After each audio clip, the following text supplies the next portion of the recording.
Showtime da. Hello, everybody. What is up, my bros? It's your boy 2KROs here with another episode of Bugz2Men. This time it's episode 18. It's Showtime, duh! Where we're going to be talking about Kamen Rider Wizard. I just realized I have YouTube playing and I have to mute it because it's blaring in my ear right near. Muting, Let me please. real quick, just going to retweet our tweet earlier. We're live. But yeah, everybody, we're talking about Kamen Rider Wizard. Which entry is Wizard actually? The 15th entry of the Heisei era. Was yeah, it? Yeah, it was. Because Five decades fingers. is 10. 5 fingers. The number theory. Conspiracy. But yeah, we were talking Kamen Rider Wizard, everybody's favorite plain sugar eating donut magician. With a huge fan of that series. But of course, as usual, we have my co-host who has dubbed himself the Final Hope, despite the fact that, unfortunately, Garrett, you need more lighting, man. We need to get you a light, because right now I'm just feeling like despair from the darkness. So does that make me Gremlin then? We'll talk about Gremlin later. But yeah, it's Garrett. Hello. It's been a minute. I've gone through quite a change professionally and emotionally, and yeah. So also, fun fact: I actually didn't. I wasn't message you this during the week. I actually didn't watch Wizard from the beginning. I watched from where I left off all those years ago. I didn't even watch it for this talk, so this is all going to be from memory for me. So for context, I had actually stopped watching the episode where Har-uto gets infinity, and I'm like, I'm done. I can never watch this again. And then we started doing the show, and I'm like, I actually have to. You literally cut off at the super mode episode.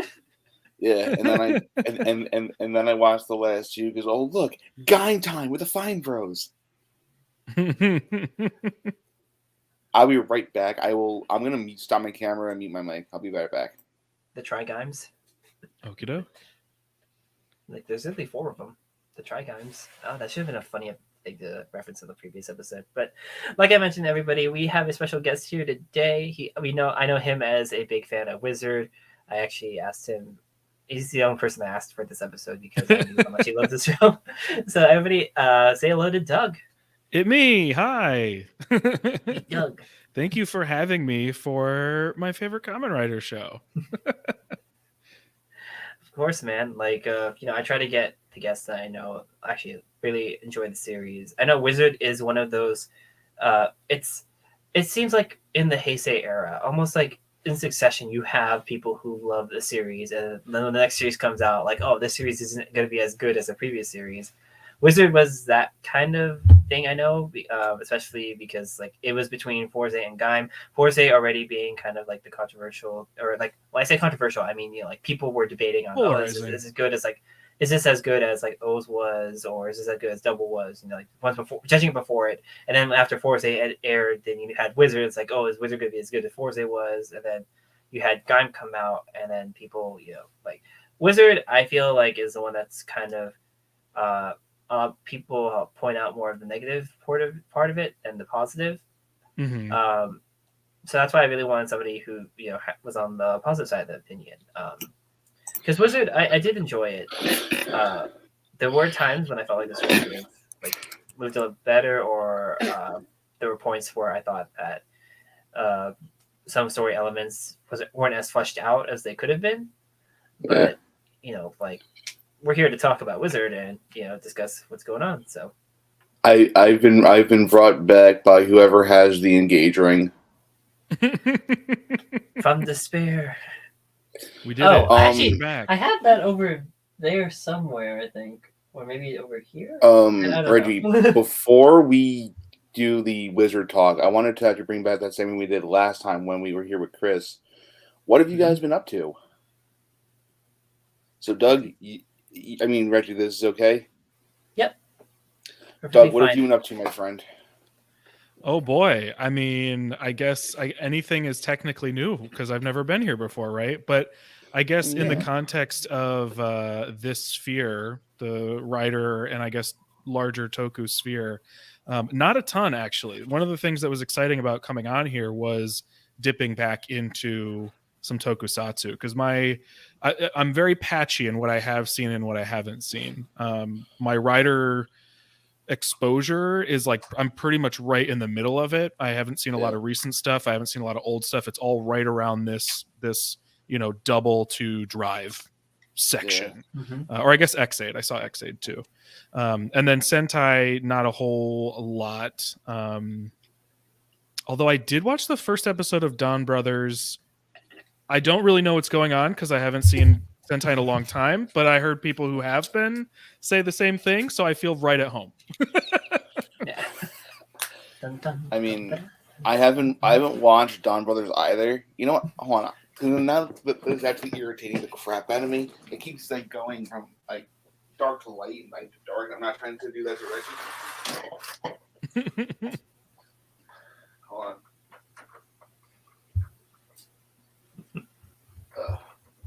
Well, this is as good as you're getting it, Reggie. I'm sorry. Oh, seriously, we need to order you a ring light, man. I'll tell you what. We want to see the face of the friend, man. Oh wait, I got an idea. Where's my phone? Hold on, bear with me. Technical difficulties abound. Be sure to plug it in though, so that way you're not wasting your phone battery. Because I've done that before.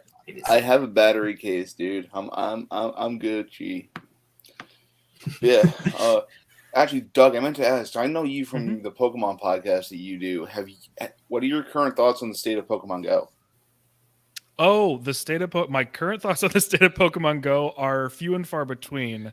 Because when the pandemic happened, I almost entirely stopped playing, and I know that they did a lot to allow folks to continue playing from home, but going places was what reminded me to play. So I've paid a little bit of attention here and there. I know that there's some hubbub surrounding the Community Day stuff, but a lot of what people are criticizing about some Community Day stuff now is stuff that I've been criticizing about Community Day for a long time, as far as how limited the hours are. I thought 6 hours was already too limited, because if you work for 8 hours on a Saturday, you could just miss the whole thing. So I've seen some people proposing some solutions that I think are really good, but Niantic's reasoning is what it is, and I get their reasoning. Like, I don't think there are huge flaws in their reasoning. It's just not what I'm looking for. You know what I mean?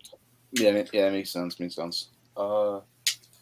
So Reggie, like my dear brother from another mother, what have you been up to since the last time we recorded? I think it was almost a month ago at this point. Yeah. So as you guys know, like I think mentioned in the previous episode, like I have my PS5. I haven't really been playing any of the new games on it, but of course I got Kirby the other day. It's such a cute little game. You guys should definitely pick it up. It's Kirby in the Forgotten Land. It brings a lot of nostalgia, and like it's a very different feel though, because like you're usually used to Kirby being kind of like a side scroller. This one sides curves, and like there's a challenge right now that it's like try to not drive over the edge, and I keep falling. So there's that. Of course, taking more photos, action figure photos. I really want to get back into trying to do some streaming, maybe, but I'm still debating on when to do that. Because I mean, what I could do right now is Legends Arceus and do some, like probably shiny hunting for streaming like that. I'm pretty sure not a lot of people will want to watch a Kirby stream because, like I said, Kirby it's a cute little game. I did pick the wild mode though, so it's a little bit harder, but you get more coins. But I don't think it's like going to be something that clench people's thoughts. I know a lot of our friends play Fortnite. Ironically, I have not played Fortnite since I did that whole. Can you guys, if you guys vote for like this many likes or this many likes, and I'll go ahead and download Fortnite. So, I mean, like I played a couple of rounds, but yeah, I'm not used to the new stuff. Like I updated it recently, but I haven't played it since. Let me tell you something. The amount of money that I know people have spent on skins is absurd. I spent a decent amount of money on skins. Like I have all the Naruto skins, partially because of Chenix. So Chenix, if you watch this, I love you. I spent too much money on these things, Gary. I don't have money for skins. Oh yeah, figure arts. Yeah, those are the thing. but yeah, so I appreciate Fortnite for what it is. It's fun. It's goofy. It's great to turn your mind off. But also, speaking of Fortnite, real quick, did you see they're turning off build mode? And they're turning that into a whole separate like little mode as well. That seems odd because I was pretty sure that like wasn't the ability to build stuff what was made Fortnite unique. Yeah. This way? So they're pretty much just entering a realm of just being a straight up shooter. Yeah, more or less. Huh. That seems anyway. As for what I've been up to since the last episode, I got a new job. I don't want to talk about it here, but it's very, very cool. I had to use my graphic design degree from college, so that's scary. Also, I've been playing a lot of Yu-Gi-Oh! Master Duel. Like, I had an entire week off between my last job and my new job, and I just played a lot of Master Duel, and I just hung out with my friends. It was great. But yeah, so also I've been buying a lot of toys and model kits because I'm like, I need retail therapy. Help me. Anyway, before we go any further, I also wanted to mention now, I mentioned this on Twitter, rather Reggie did. Reggie's the one behind the brains behind the Bugz2Men account. In 2 weeks, we'll be having our 1-year anniversary show. Whoa. Yep. Well, our official 1-year anniversary is actually, I think, April 3rd, but that's a Sunday, and I think Gary is busy. So we planned to do the episode on, Saturday the 9th.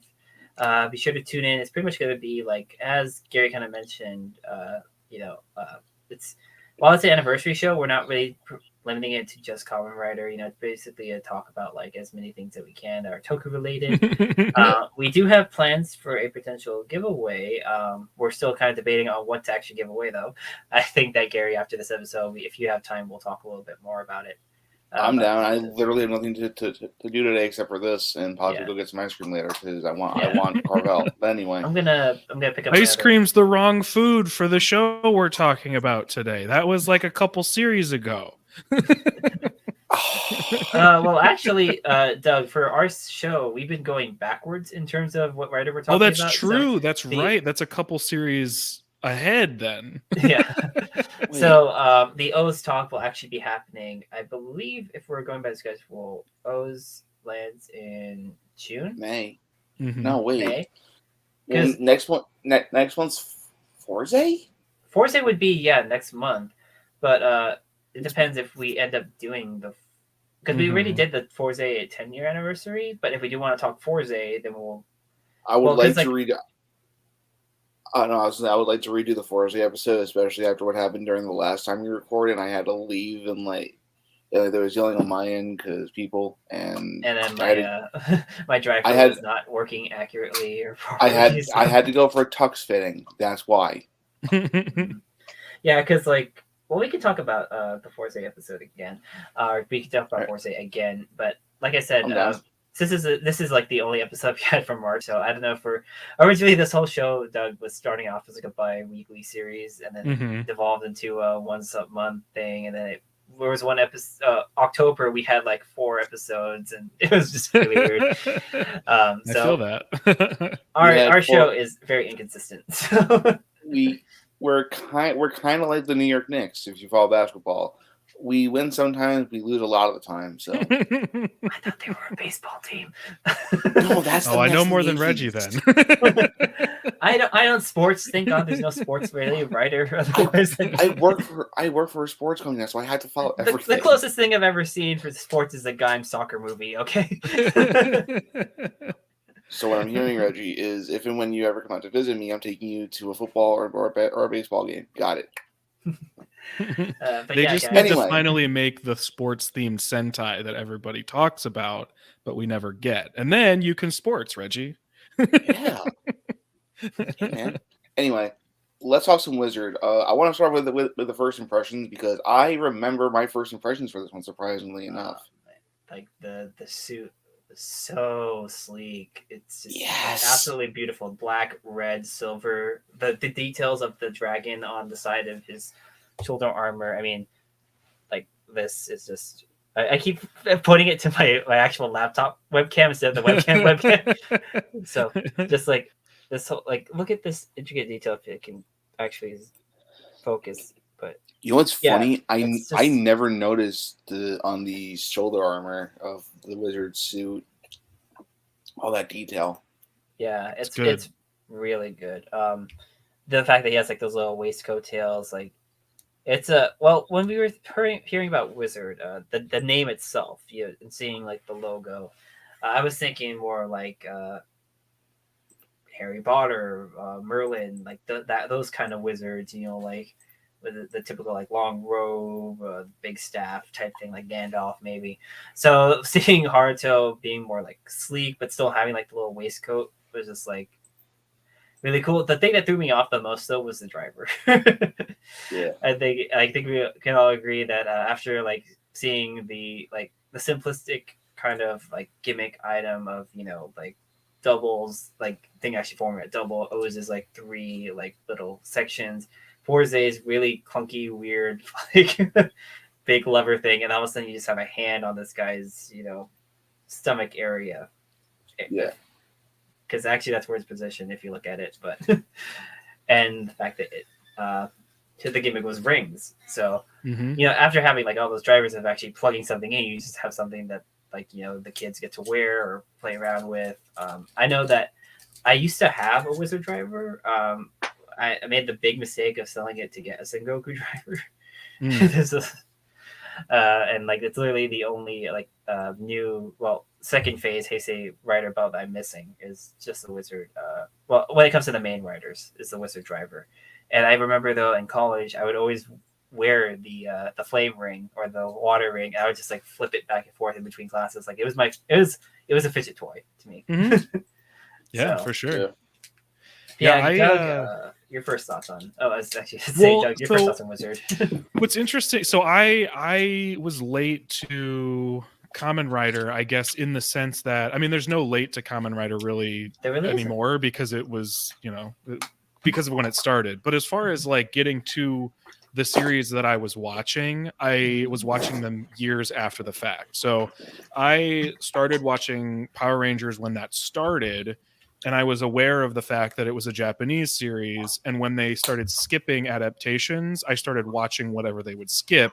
And then that led me into, oh, you know what? I keep seeing clips and bits and pieces and commercials and stuff of Kamen Rider. It looks really cool. So I asked, actually, Rai, I said, where should I start? And she said, probably Double, but there are a couple places you could start.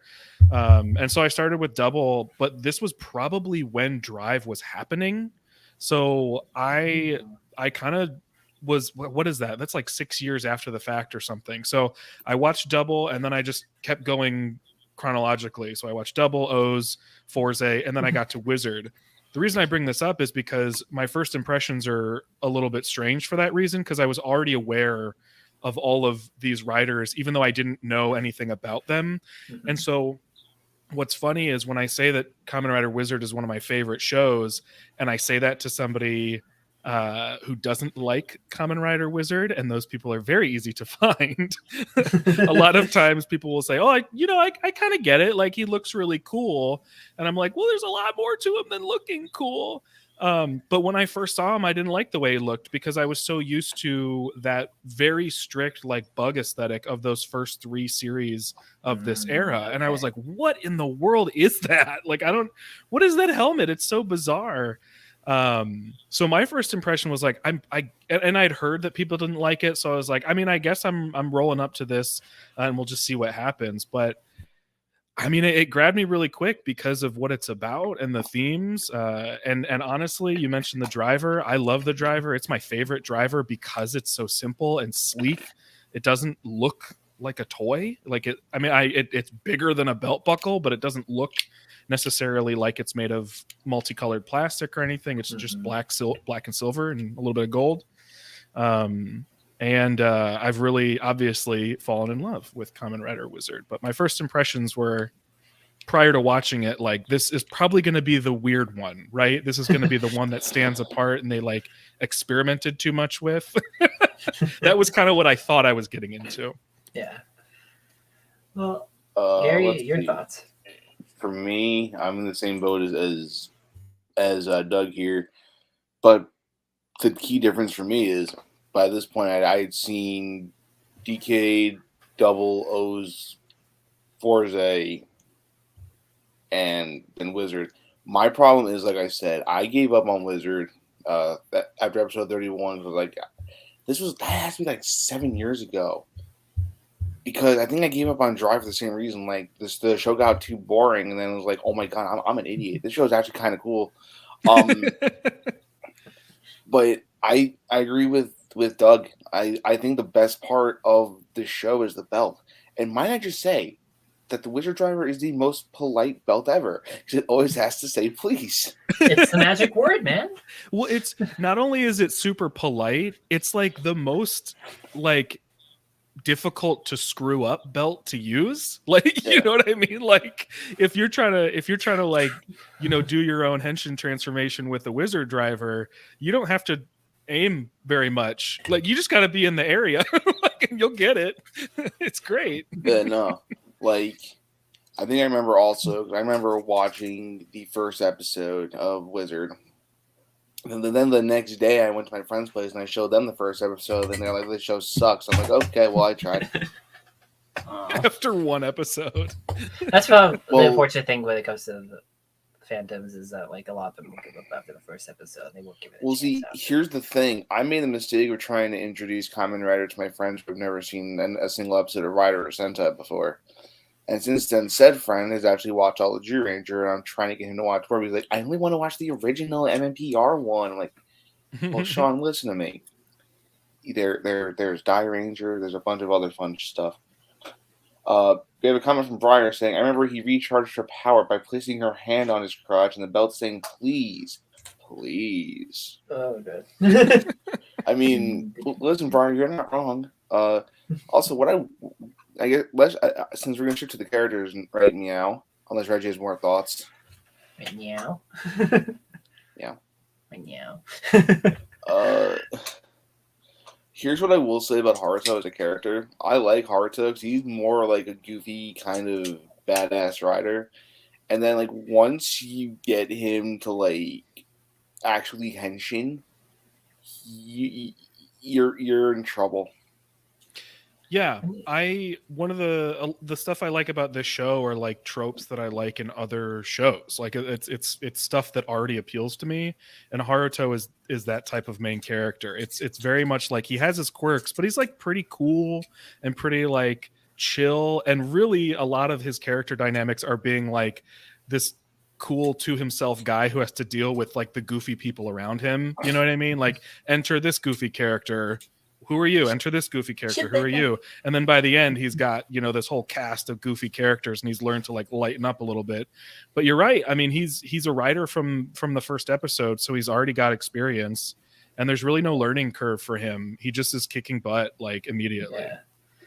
Like coming off of you know, Eiji and Gentaro, who had to learn. Yeah, you're right. Mm-hmm. Like he had the experience because like he's been at his craft for like years essentially at that point.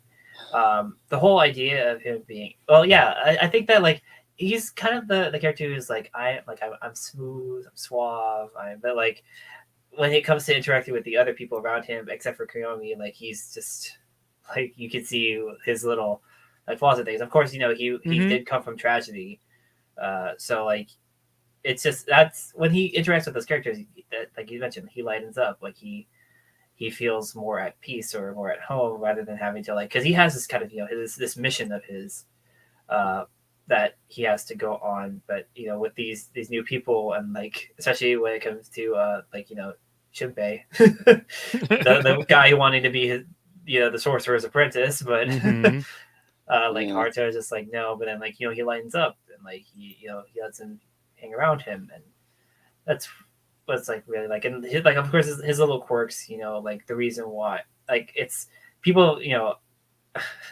I like to blame Wizard for weight gain in college because I like adapted to like to eating plain sugar donuts. Like I would literally go to the canteen and just grab a plain sugar donut almost like every day that I had to go on campus.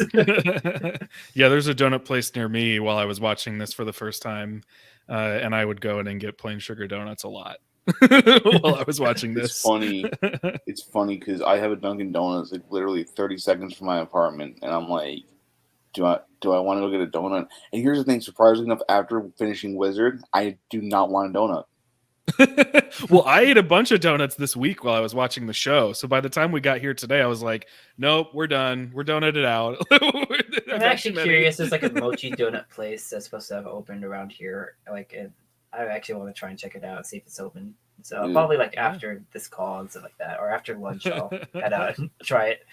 But yeah, like Har-uto, when it came to like, learning about that tragedy of his, like, losing his parents, the whole reason why he loves playing sugar donuts is because that's what they always used to get him. Like, it adds a depth to the character, and like the fact that he was able to hold on when, like, didn't they literally call it the Sabbath or whenever that dark ritual was? Yeah. So that sort of like dark day or whatever, that mass ritual was the Sabbath. Yeah. Yeah, when he managed to survive that, and like you hold on to hope, like the whole theory, not the whole theory, the whole theme of the show is hope, never giving up. Like Har-uto definitely exemplifies that, and actually where Gary was saying where he left off with Infinity, literally about to lose everything. Like he never gave up. Like he restored his own phantom, and like that's what was incredible. The fact that he actually has a freaking dragon as his inner phantom. Like you see like all the little monsters, like they're all humanoid, and then like they become like mutated within the person's like inner world. But then you just straight off the bat, Har-uto just has a freaking dragon. I mean, there's something else to keep in mind also. Har-uto has a lot of PTSD because of the whole Sabbath thing. Yeah, so like he's holding on to like those memories, but still pressing forward because he wants to do what's right for. Mm-hmm. And also something else completely out of left field for me. I'm about to bust out some knowledge of my own religion here. It's funny that it's called the Sabbath because the Sabbath is the day of rest in the Jewish religion. Mm-hmm. But what I will say is I do dig how Har-uto's inner phantom was a dragon. And for the rider kick with Blizzard Dragon just turns into a giant foot. Kick strike! Yeah. Psycho! I want my kick to chomp on my enemy, please. I mean, it was the second superhero Tyson movie, I think. For some reason, I'm just thinking SpongeBob, Bigger Boot! I'm pretty sure it was the second superhero Tyson movie where I think it was like Kyoryujin from Kyoryuger combined with Wizard Dragon in its foot mode and did a giant rider kick that took out the final boss in the movie. And then you have like the crossover movie with Gaim, and then like Gaim turns into the watermelon arm, so he's the Odama, and he like Wizard uses the Wizard Dragon foot to kick it at the villain. So yeah, like a soccer player. So Har-uto definitely is a cool character. Yeah, I like the idea that his whole thing, like you mentioned, Reggie, like his whole thing is like not giving up. But I think specifically for me, what appeals is the idea that he is trying to be people's hope when they've lost it. So it's not just that idea of like, I'm never going to give up on the thing I'm trying to do. It's that I know where you are. I've been there before. And so when you can't handle it anymore, let me just be there for you. And you can just like ride through it because I got you, And that idea where like his whole thing isn't, I mean, he is a badass and he does kick butt. That's not his thing though. His thing is like just being the last bit of hope for somebody when they've lost all of it. And something about that just really hit me the right way when I was watching it. Yeah.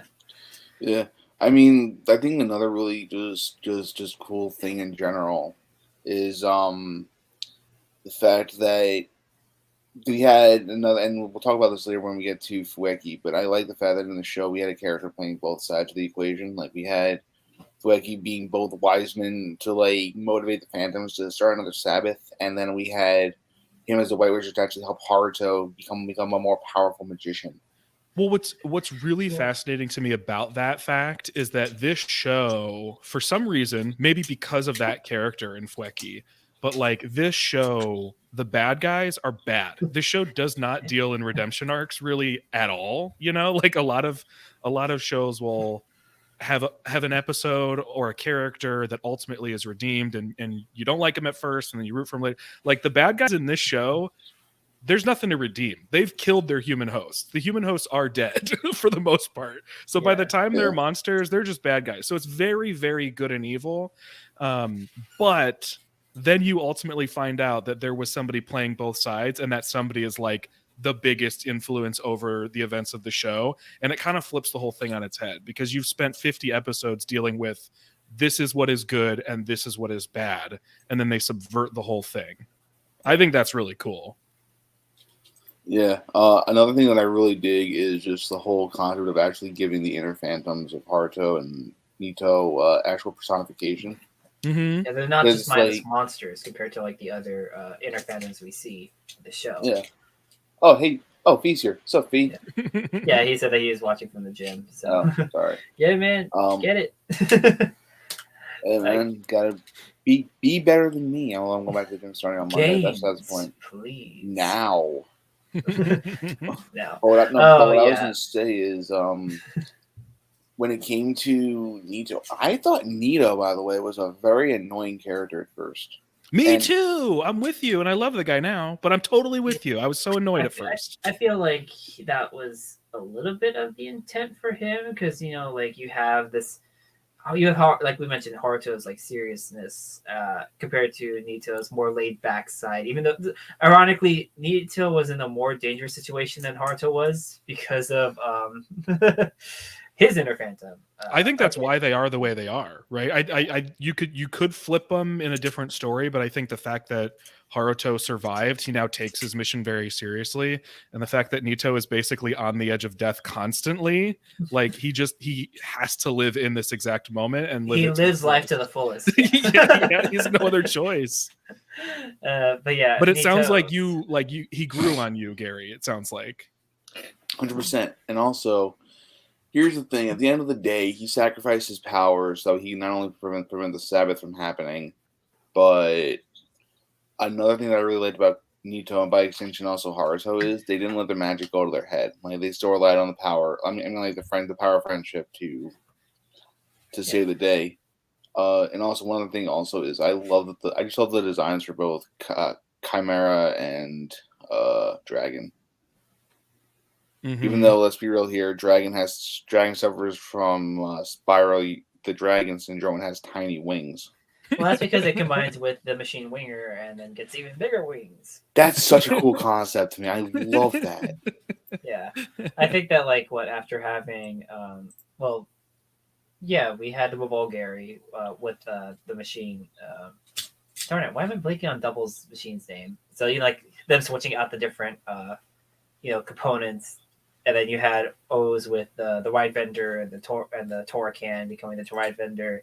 And then you just had Forze, but he had the powered Dizer as his launch pad. This one you actually have the bigger the mecha essentially being part of Har-uto's ride, being part of his finisher, all that stuff is why I think the Wizard Dragon is really cool. And the fact that the Beast Chimera, literally his components are what make Beast's power. So you take one wing and then oh, you have hard boilder. Thank you, V. Tori would kill me because I do not remember Double's machine name, hard boilder. But yeah, the Beast Chimera, literally the toy for the Beast Chimera, you take the pieces off to make Beast's mantles. So you'd have the Iruka, Chameleon,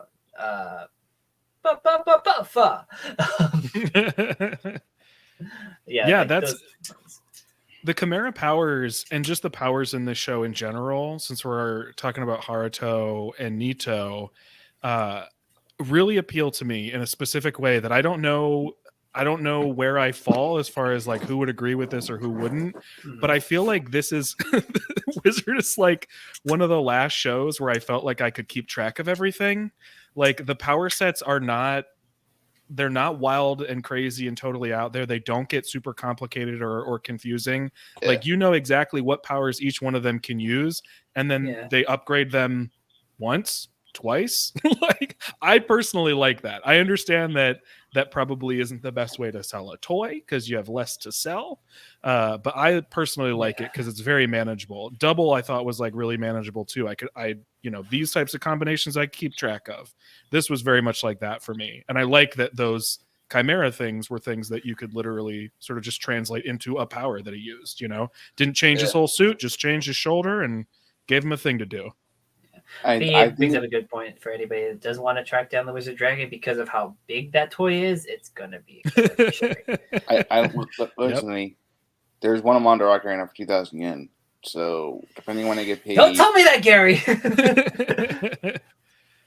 I may get an order started. Come on, don't tell me that. I mean, Reggie, hold on before I get to my next point. If you make an order, let me know because I'll figure out some way to pay you ASAP. But there's 2 items I'm on right that I really, really want.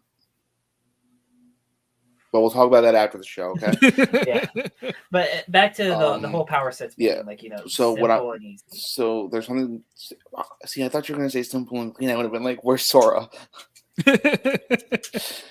Don't they also have to deal with people in despair? Because I have not played Kingdom Hearts yet. EB is gonna get on my butt for that because he got in the collection and I have yet to play it.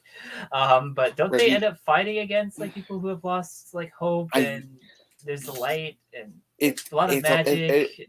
It's a lot. There's Donald Duck's involved. No, but what I was gonna say is I brought this up during I think the Figure Arts History episode with Rai, Shuki. Shout out to you, Rai. We love you. We need to get you back on the show again soon, probably for Kiva. But or Hibiki because it's Hibiki-san. Hibiki-san is Shuichi-san, Shuichi-san. But anyway, I love the Fringe, but ironically, TBH. Yeah, I figured. Yeah, Steve was talking about the Fringe and how it made it the Beast Hyper upgrade less enjoyable. And I think it's not necessarily a great choice or one that makes a whole lot of sense with like an ancient magician, but it's funny. So I kind of dig it.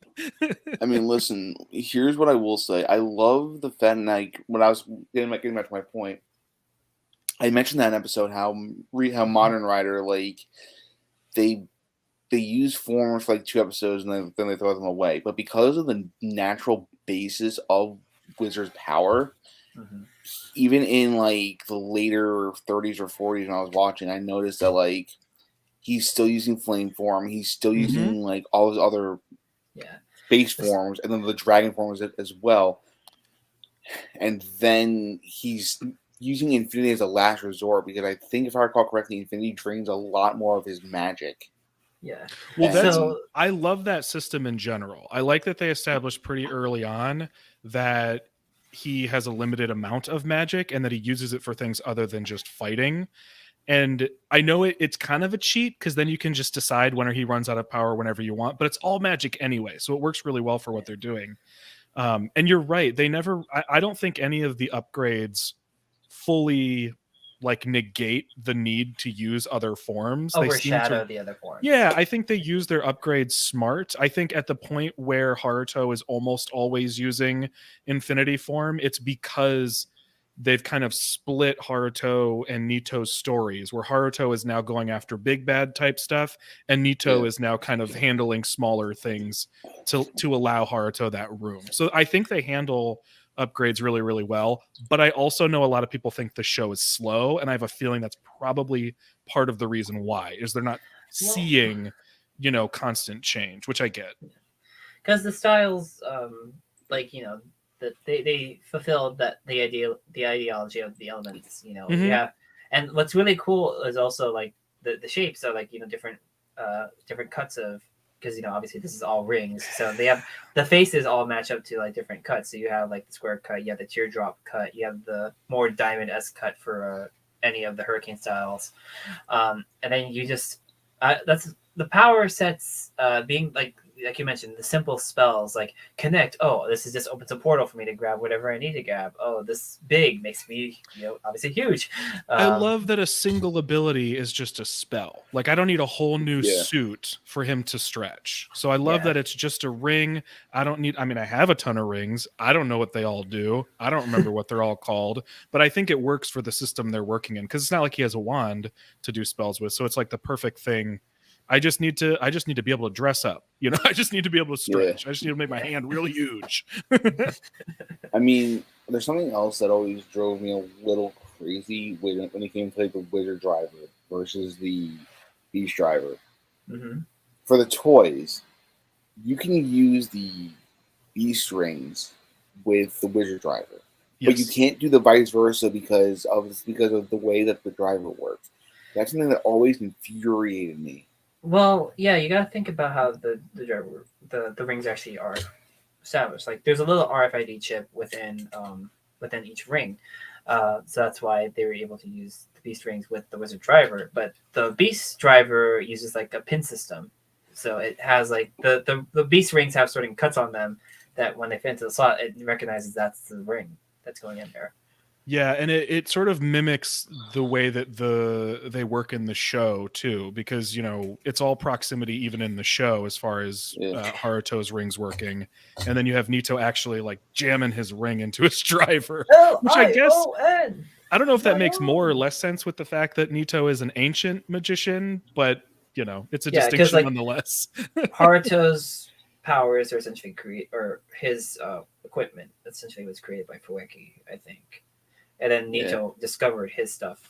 So, yeah, if I recall correctly, Nito was an archaeologist. Mm-hmm. Yeah.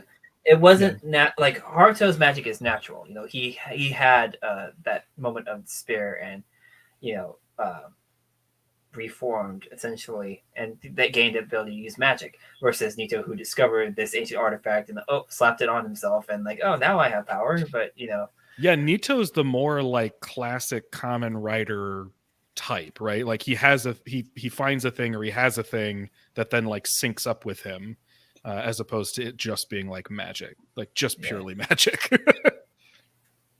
Yeah, and like I'll say this much also. I agree. I agree with Steve. By the way, Steve, great picture. So like that's the thought on that is, of course, like Har-uto is like asking, and then bad guys demand. So. I was gonna say it in a completely other context.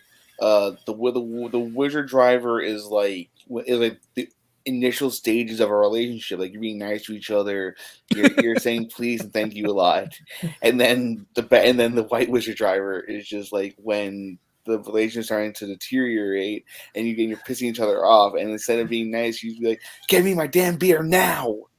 Oh, jeez. No comment.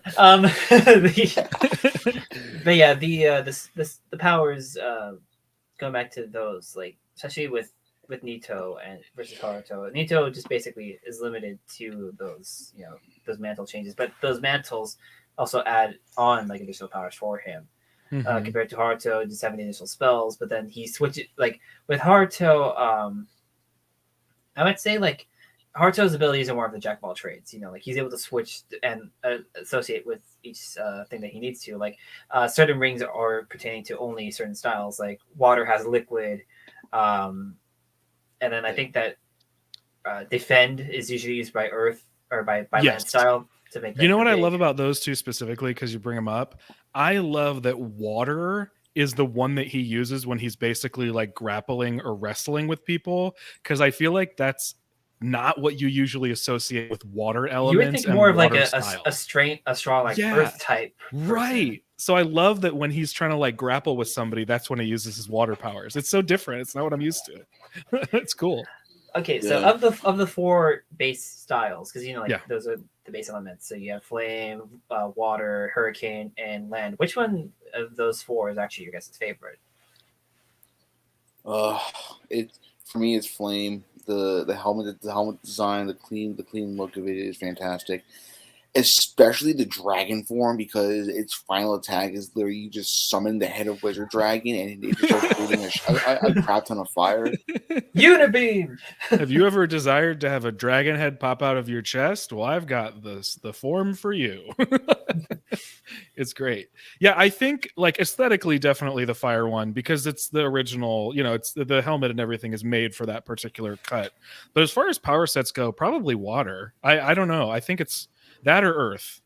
Hurricane's definitely my least favorite. That's Not that I making me sad, don't like Doug, it, because Hurricane but- is my favorite. Well, I don't dislike it. It's just I don't know. If I had to rank them, something's got to be last. I think it's probably Hurricane for me. Well, I guess just say right now, Hurricane is my favorite, especially when you get into that dragon form. His component is the wing. I mean, the fact that they pulled that all together when it came to using the Drago timer, like you have each, and he's able to. He essentially does Zelda Legend of Four, or Zelda's like Four Swords, that game.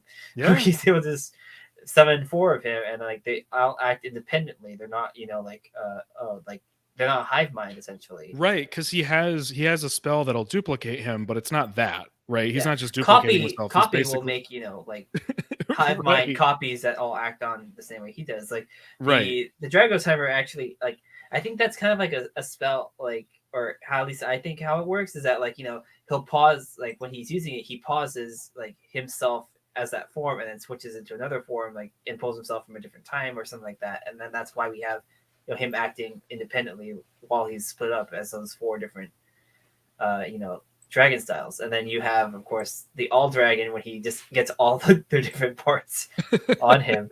Yeah. Yeah. I mean, something else that I really just dig about Wizard's entire thing is I love the Drago timer concept, but the toy has that long ass motor. So it's incredibly annoying. It's like look, let's say you want to play it, and like your 2-year-old sleeping. Like, I can't play with this, but I really want to. Yeah, I don't have that one yet, but I can imagine how that one works. Drago time. Yeah. There's something else I want to bring up too. I love how each of the dragon forms uses a different part of the dragon, like fire, like flame dragon. You use the head. The water dragon, you use the tail. Like land dragon, you use the claws, and hurricane dragon, you use the wings. So I feel like that's a really cool concept, especially since each elemental form use like they're each a respective part. And then when you have all dragon, it would have been cool to see all dragon with like the other 3 dragon suits and flame instead of just flame. But that's what happens. Yeah, it was likely because of production. They probably only had, because I mean, like, well, the thing is that like each of those components, you can literally, with the figure wards back then, you could just pop them off as you needed to for whoever you wanted to put the parts on.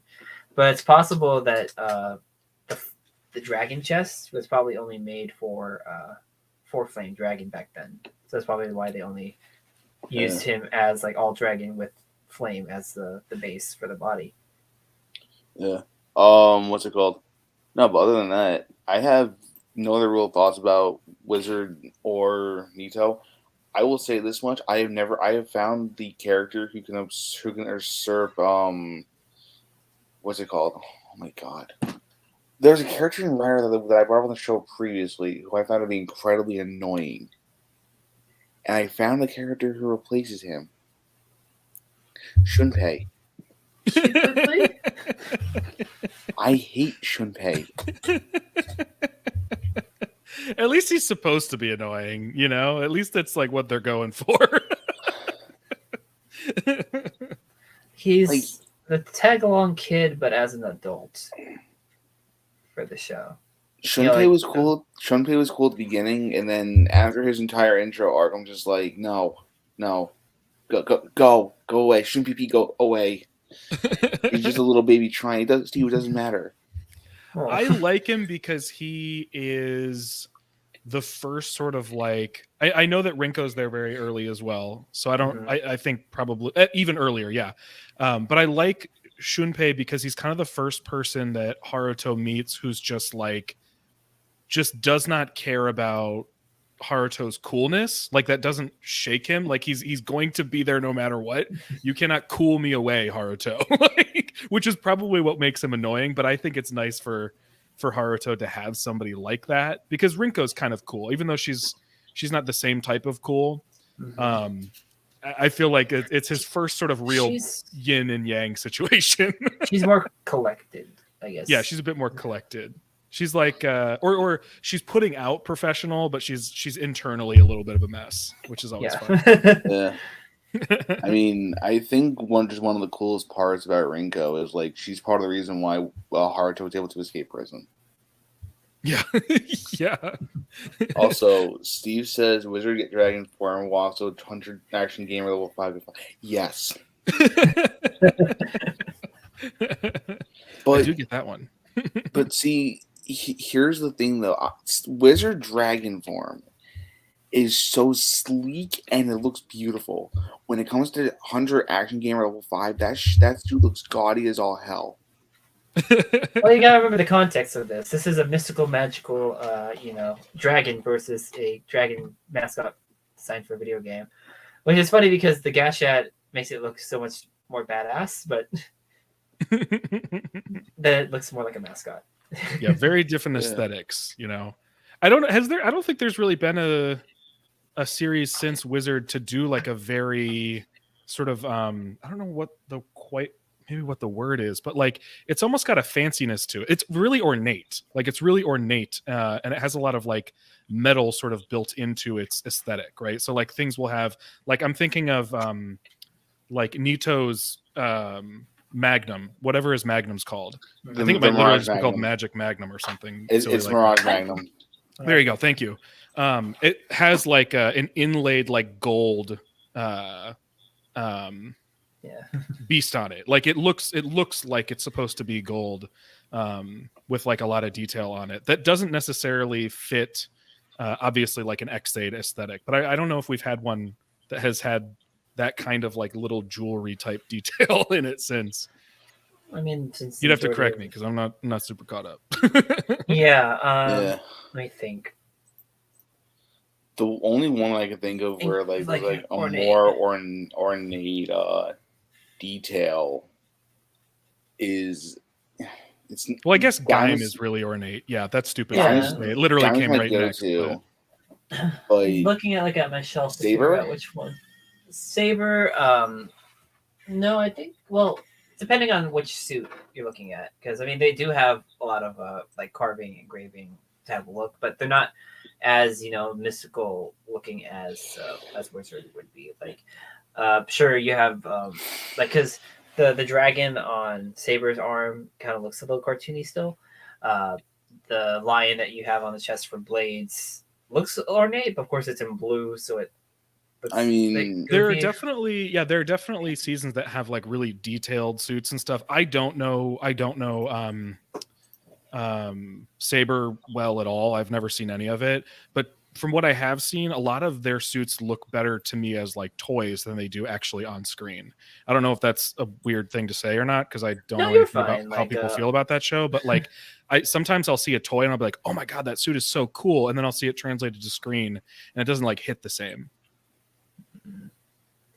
I think it's like the opposite for most people, is that like they see the suit on screen and like, oh, this looks cool, but then like they get the toy in hand and like this doesn't look like it at all, or there's issues with it. But. Well, that's why Saber stands out to me for that very particular reason, is I feel like a lot of stuff doesn't necessarily translate to toys. Honestly, Wizard's a pretty good example of that, because there are so many small fine details where sometimes you'll get something and it'll be like, well, it doesn't look exactly the same, but I don't know how they could have gotten some of that stuff in there, Yeah, like it does a good job. But especially with the re-releases and stuff, have done a very good job. If I can just point at, no, it's not going to focus, but there is like there is an insane amount of detail on the figure art that like when you look at the wings, that they're actually painted really well, which is why these are extremely dangerous to lose. Is that the ones that have the least amount of definition, particularly the style rings, there's a lot of danger there. Like when my shelf collapsed a couple weeks ago. And the water wizard ring was the one that was missing on Wizard's belt. I didn't find it until I was kicking around. I'm like, luckily I have a carpeted floor. Actually, that's unlucky. It would be better if I had a wooden floor, but on the carpeted floor, I was able to find it because it was literally the only like blue thing that was like sticking out of like so. Yeah. I get it with the whole the ornateness of the Wizard equipment is definitely what makes it kind of stand out, especially it's like a very specific kind. Yeah, especially when you think about it, because it is like a jewelry themed series. It makes more sense for it to be more ornate than others. Yeah. But back to, well, I guess at this point, we talked about Shunpei and we talked about Rinko. Rinko obviously being like, Haruto's inside person on the force, essentially. If you're gonna have a cop in there, I like that they're working against their own department. I think That's my favorite. That's my favorite kind of like detective character, is the one who's like, "Get out of my business, boss. I'm doing the thing you don't think is important, but it's really important." And then the other thing that I wanted to bring up regarding them is, I love how they both started out as gays and then they stuck around. As much as I hate Shunpei, I kind of dig like how they were introduced into the story organically instead of being like a one-off character. Yeah, I like that too, and I like that they revisit that with certain characters later in the series as well, right? Like they established very early on that something different can happen, especially if Har-uto intervenes, and what that looks like. And then once you learn more about Har-uto, you learn more about possibilities, and you meet these three characters down the line who mimic his experience. And I didn't expect, I mean, I expected the twin to be a big part of the series because she's a twin, but the other two I wasn't necessarily expecting to be, you know, major pieces of the cast or whatever. They were just kind of, they were introduced the same way as everybody else, and then it just kind of threw a You would think they'd be at like a side character kind of thing. It's kind of like I how thought they would last their 2 episodes and they'd be gone like everybody else, and turns out no, they kind of have a different thing going on. I'm talking about the mages, if people weren't sure who I was talking about. It's a little like, it's a little bit of like a reverse of what we got in the previous series with Forze, with you know, each of the horoscopes. Like some of them got major character arcs, some only were literally limited to only being like the monster of the week with only 2 episodes. But in this case, you know, we had these characters that we thought were going to be only for 2 episodes, and like, hey, they ended up gaining their own power and sticking through. One of the unique things I found out is that, like, I guess there was like a little bit of a ship tease between Har-uto and Rinko, because apparently in the novel they get together. So yeah. That's cool. Write a relationship. Over my head. You can put it on the screen. That's fine. But yeah, of course, Rinko and Shunpei, though, weren't Haruto's, you know, first allies. He had one before that, Koyomi. I have thoughts on Koyomi. I have thoughts on Koyomi, if I may. Of course. I may. Okay. Here is my honest thoughts on Koyomi. I understand she's like plot convenience. Well, not plot convenience. Like, she was there to give an emotional tether to the character, to the show, and she's a big reason why Har-uto did what he did as Wizard. I don't like Koyomi, and this isn't to say she's a bad character. I'm a very picky character. I'm a very picky person about characters myself. For anybody who's a very picky character. I mean, listen, look at me. I'm 29 years old and I'm fat. You can tell I'm very picky about certain things. Anyway, here's where I was going with this. Like, I understand, like, Koyomi is a very important part of the show, but when she died, I'm not gonna lie, I felt nothing. Like, I understand, like, oh, you know, she was here and she gives Har-uto a reason for existing, but at the same time, it's just like, okay. Like, you're the damsel in distress. I think it might have been because we had come off of, like I said before, in previous series. Like, we literally had, for spoilers for anyone who has not watched any Kamen Rider at this point, you know, you had, you know, we had, you know, Shotaro losing Philip for an episode. We had, you know, Eiji losing Ong. We had Gentaro losing Kengo, but then he came back literally at the end of the finale stuff. And then we have now Koyomi again, you know, the partner character essentially that, you know, but the plot twist and reveal of like her history, like who she actually was, because she was literally a mystery to everybody else. Like, who is she? Like, well, she's a mystery to herself, right? She survived the Sabbath, or supposedly she survived the Sabbath, but just had no memory as a result. And it turns out the entire reason anything's happening in the show is Koyomi, right? Like, the big bad turns out to be her dad, and turns out she died a long time ago. And this whole thing is an attempt to bring her back to life, which, again, I love stories like that, as far as like the sort of moral dilemma of like, do you bring somebody back from the dead? Did they ask for this? Do they want this? What is that going to mean for them? Is their life going to be a hell? Like, you kind of, with her, it kind of is, right? She exists in this space of like, am I even alive? Like, what is this? And I think there's plenty to be said about like making your main two, or at least your initial two female characters' existence like entirely reliant on your male hero in both Rinko and Koyomi. Like neither one of them would exist further in the show without Har-uto saving them. But I do like the existential crisis that Koyomi sort of exists in, like that space, that sort of like, am I human if I can't remember anything? Am I human Like, if I'm what am I? tethered Who am to I? you? You know, I like that Har-uto and Wajima have a really hard time with people calling her a doll, but also understanding why she's being called that, because she's essentially an animated corpse. You know what I mean? Like it's pretty screwed up. So one of my favorite animes of all time is Full Metal Alchemist. Yeah. The idea of equivalent exchange. Literally, that's this is Full Metal Alchemist as a Kamen Rider. If you think about it, people like someone who lost a loved one, trying to bring them back with the Philosopher's Stone, which involves the sacrifice of many people in order to create it, which is really what Fueki was trying to do. That's why he initiated the Sabbath, was to get that Philosopher's Stone in hopes to resurrect Koyomi. There was no guarantee that he took that as a gamble.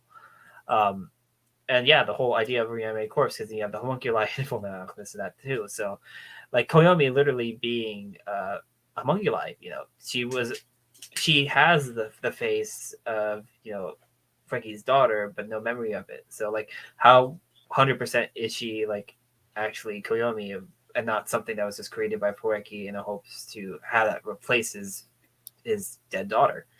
Yeah. But the fact that she is there, for Har-uto, like as support, because literally Har-uto had probably nobody before the Sabbath, and then when he had met her, like really that's finding somebody else who survived, that gave him a little bit of hope, like, hey, I'm not alone in this world anymore. So that's probably kind of why he took her on with him and Wajima. And the idea of like her dying, it was kind of predictable. It's kind of like foreseen. I meant to add that their kid Koyomi is a reincarnation of Koyomi.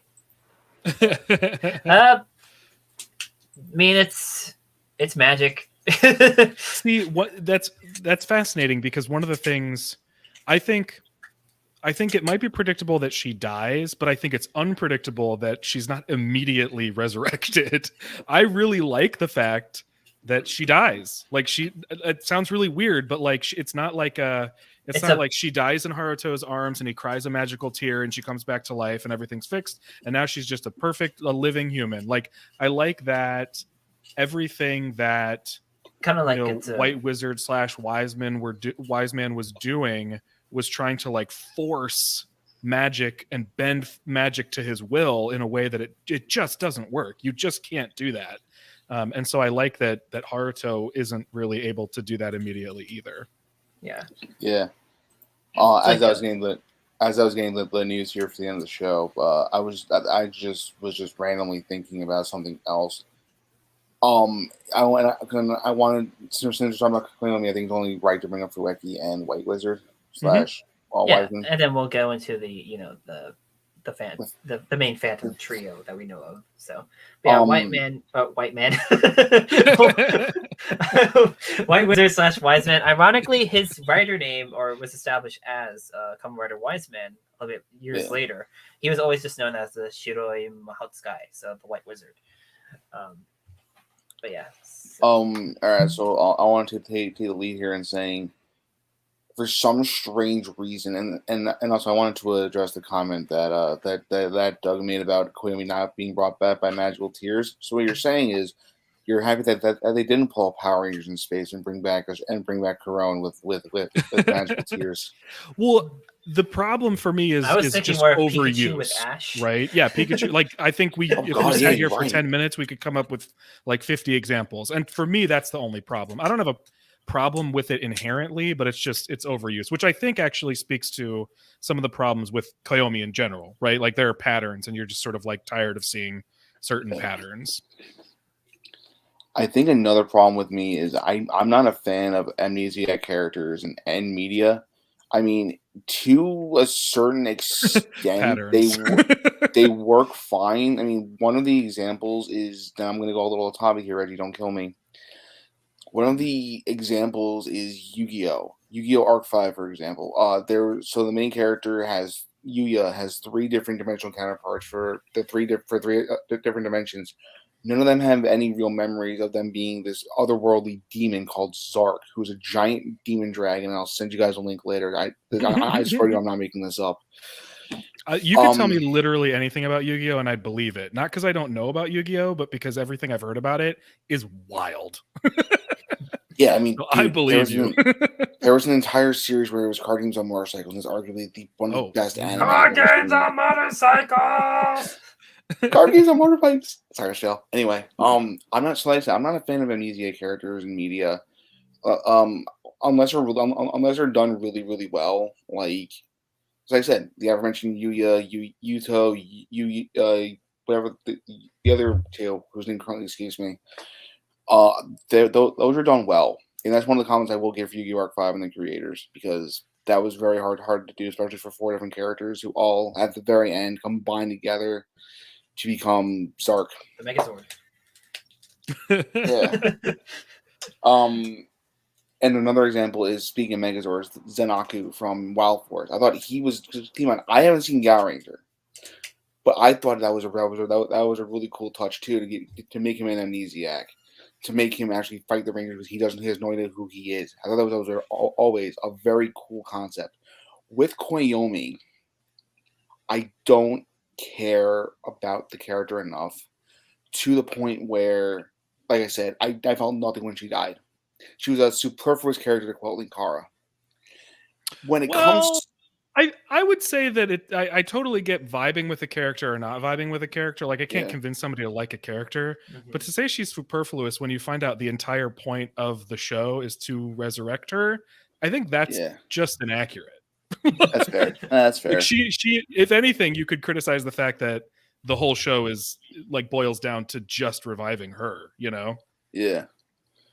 What I will say is, I thought it was a neat touch to say that the Philosopher's Stone was inside of her this entire time, and that reminded me of something in Harry Potter, and I promise you, there's a meaning behind this, because you both seen the first Harry Potter movie, right? Yeah. Do you guys remember when? Do you guys remember the scene in the first Harry Potter movie where Harry's in the dungeon and he looks at himself in the mirror, and I know he has the Philosopher's Stone inside of him, in his pocket. I thought that you know what I meant.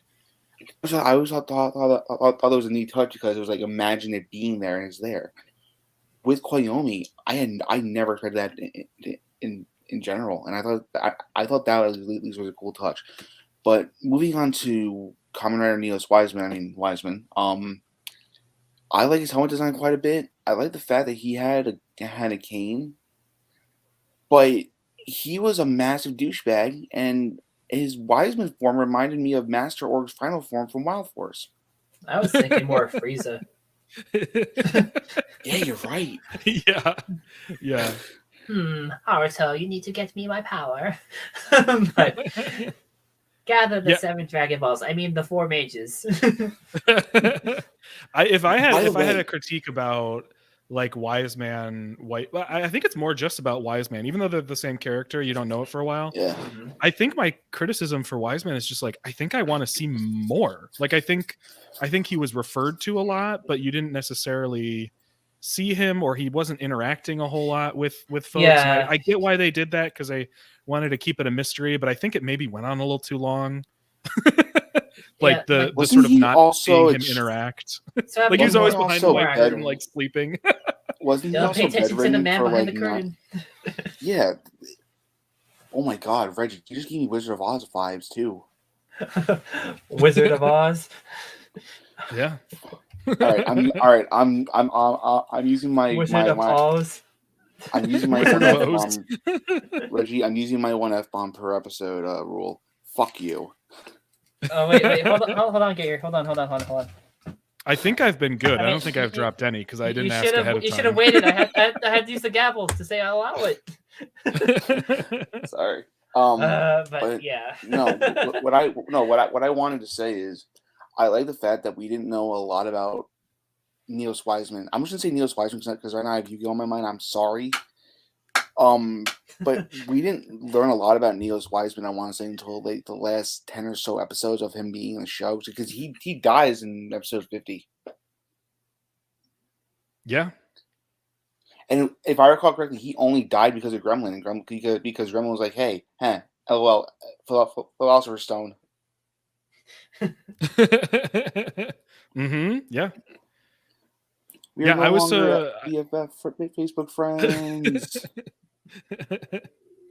But yeah, like I get what Doug was meaning. Like he wanted to see more because yeah, Wise Man was literally just the man behind the curtain majority of the time.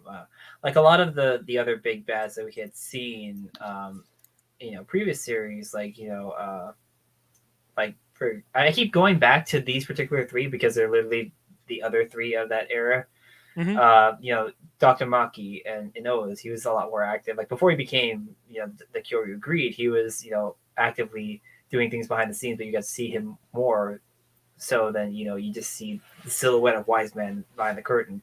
You had, the Sonozaki family. Like they were always like in almost every episode, influencing like the people to buy the guy memories. You had Gamo, who you would see him in meetings with the others before like he eventually reveals that he is the Sagittarius, Zodiac.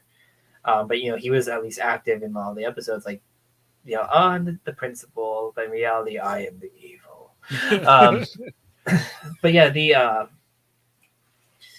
idea of Wise Man just being, especially with a suit like that, you would think that he'd be more active, like because I get it that what they were trying to do though, add on to the mystery, but it was just too much of a mystery. Yeah. Plus, I think you can just write them to be more separate if you wanted to include them both a little bit more. And again, I think White Wizard was in there enough. Like I think he was around enough for me to wonder, but Wise Man, I felt like I kept kind of forgetting to like think about. Yeah. Because the White Wizard suit is like you mentioned. What was that, Gary, or was that you? Being a really nice suit, having the actual molded on hood, and then more of the draping and the hamel cane, which is literally it's the dragon dagger. it's a flute sword weapon. But the buttons are like wizard rings. Yeah. It's such a funny thing to hit somebody with. Actually, it's funny. So, friend of the show Fizz actually used to cosplay as Har-uto, and he was going through his closet a couple of weeks ago with like me, Super Mega, who was also on the show for the Hasbro Pulse episode. Oh shit, my boy Josh is here. What up? I can explain that later. What up, Josh? Thank you for tuning in, buddy. Long live the company. Anyway, what I was going to say is I love the fact that the belt, it's like I said, I just want to go back to the belt for a second because the belt is very, very cool. Yeah. By the way, Josh, watch Kamen Rider Wizard. You'll thank me later. It's actually a good show. If you what I was going to say. Okay. Oh, go ahead. Sorry. No. I was going to say, well, you talk about the belt. You talk about the belt. So here, you talk about it first, because then I wanted to point out a detail too about it. But. I like the fact that one of the key differences between the White Wizard driver and the regular Wizard driver, other than the sounds, was with the Wizard driver, it looked like a regular hand, and then the White Wizard driver looked like the claw. You got what I was going to point out. Yeah, it's red. Like, it's red, but then it also actually has more pointed edges if you look at it. Great. Now, which is kind of like, that is kind of the hint of like, hey, something's off with the White Wizard. He's not this big force for good like you would establish or you would think of. Like, he ain't Gandalf the White.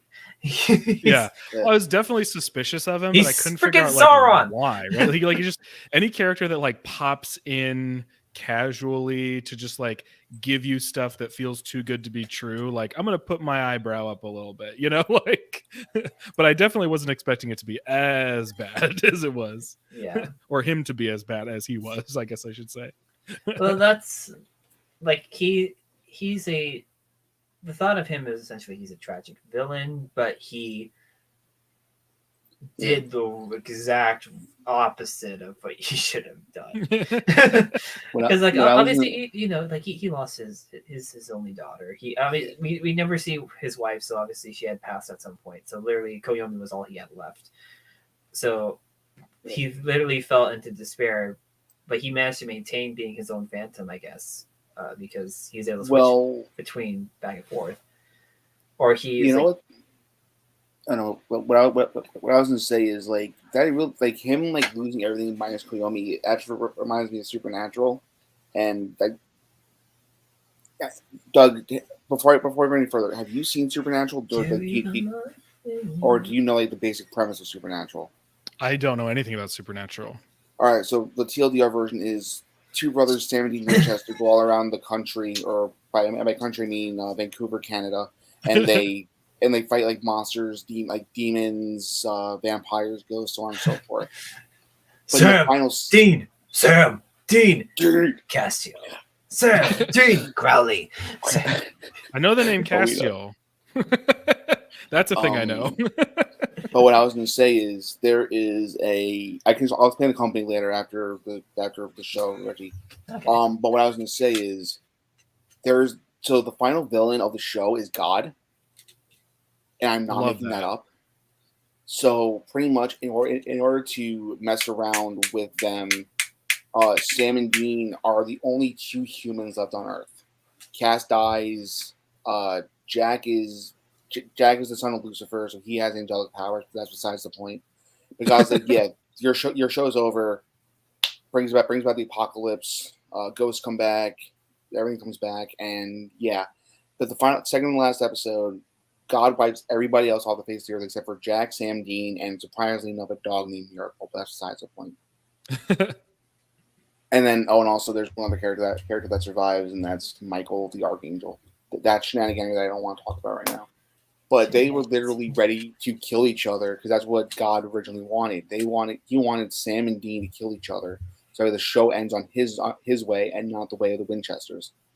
And when I was watching Wizard recently, I was like, I'm getting massive Supernatural vibes, but I know Wizard did this first. But I liked seeing, and this doesn't sound completely messed up to me. I mean, to people who aren't familiar with this, like Josh, I really liked seeing the perspective of Har-uto having literally nothing and going into despair and getting dragon, and then at the very end you see the reason why the entire thing happened is because Koyomi literally died of an unknown disease, and I thought that was a really cool parallel.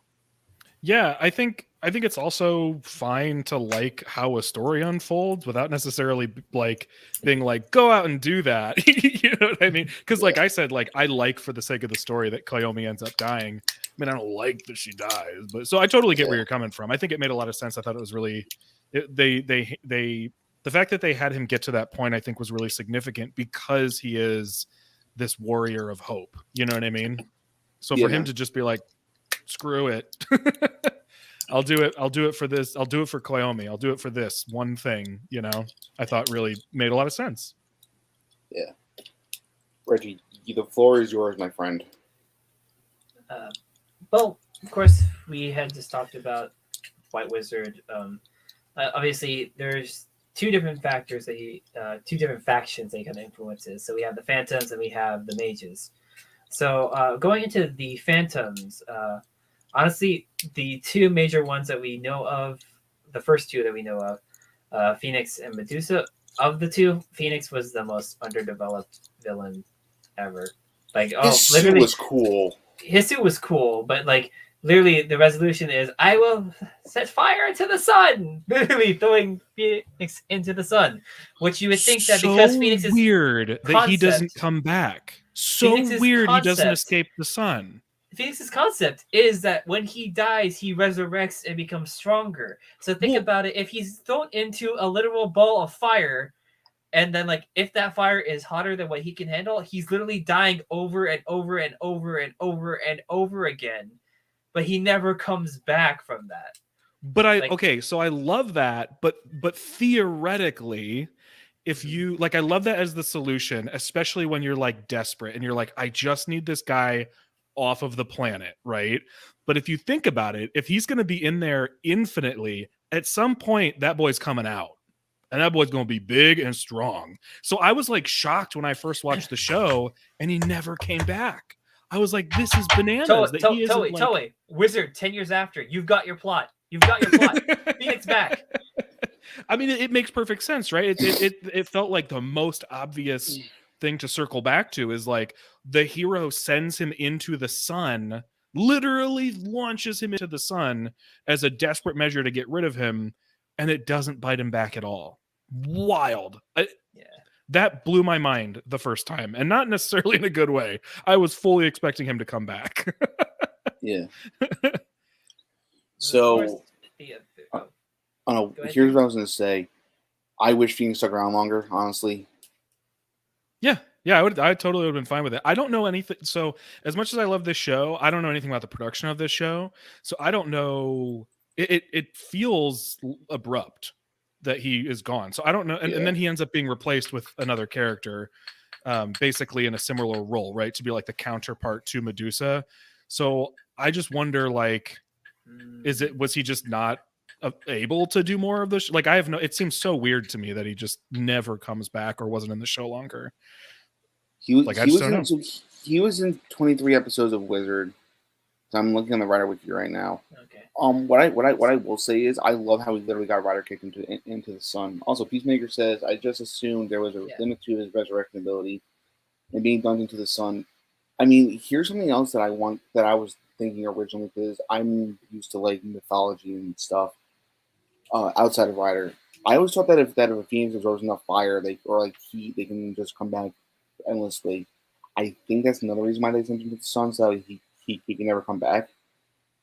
Yeah, I mean, I think that's what the show is telling us, right? Like, I'm not arguing with what the show is saying, but I was shocked because he was such a major part of those first 20 episodes. Not necessarily super developed, but he was the parallel to Har-uto, right? It's not a mistake that the person Har-uto has the hardest time defeating uses the same element as his default form. So I felt like the poetry was already there. So it's weird that they didn't complete the poem by having him escape the sun, even though it makes sense based on how they explained it. Yeah. So other, I was gonna say Medusa. Medusa, originally Misa Amano, I believe was her. No, that's not. Yeah, I'll say this much: that's one of my favorite monster suits of all time in Kamen Rider. It seems like based on the character that it's based on, it should be a lot more bulky, but it's not. Yeah, it's cool. So I like that so many of the monsters, if not all of them, I'm sure they all are based explicitly on some mythology from around the world. Like, it's not even necessarily limited to just one kind. Yeah. So I mean, like, you have obviously Har-uto as dragon, as the Chimera, you have Phoenix, they're all based off like mythological creatures. Even the monsters of the week, or I guess monsters of the 2 weeks, like some of them are pretty obscure, like even local lore. Like one of them was like local to Cornwall or something. Yeah. I also assumed if he came back, Chimera would eat him. The Sonic Sucker issue. A big satisfying meal, What's kind of funny is that like what the guy in Crossover movie, for some reason, it turns out that Chimera was able to eat Helheim fruit, and that's why he didn't need any actual more mana from Nito at that point. So like, okay, weird thing to find out. Something else I wanted to just say about the overall design of the Phantoms was none of the suits look bad. The monster suits? Yeah.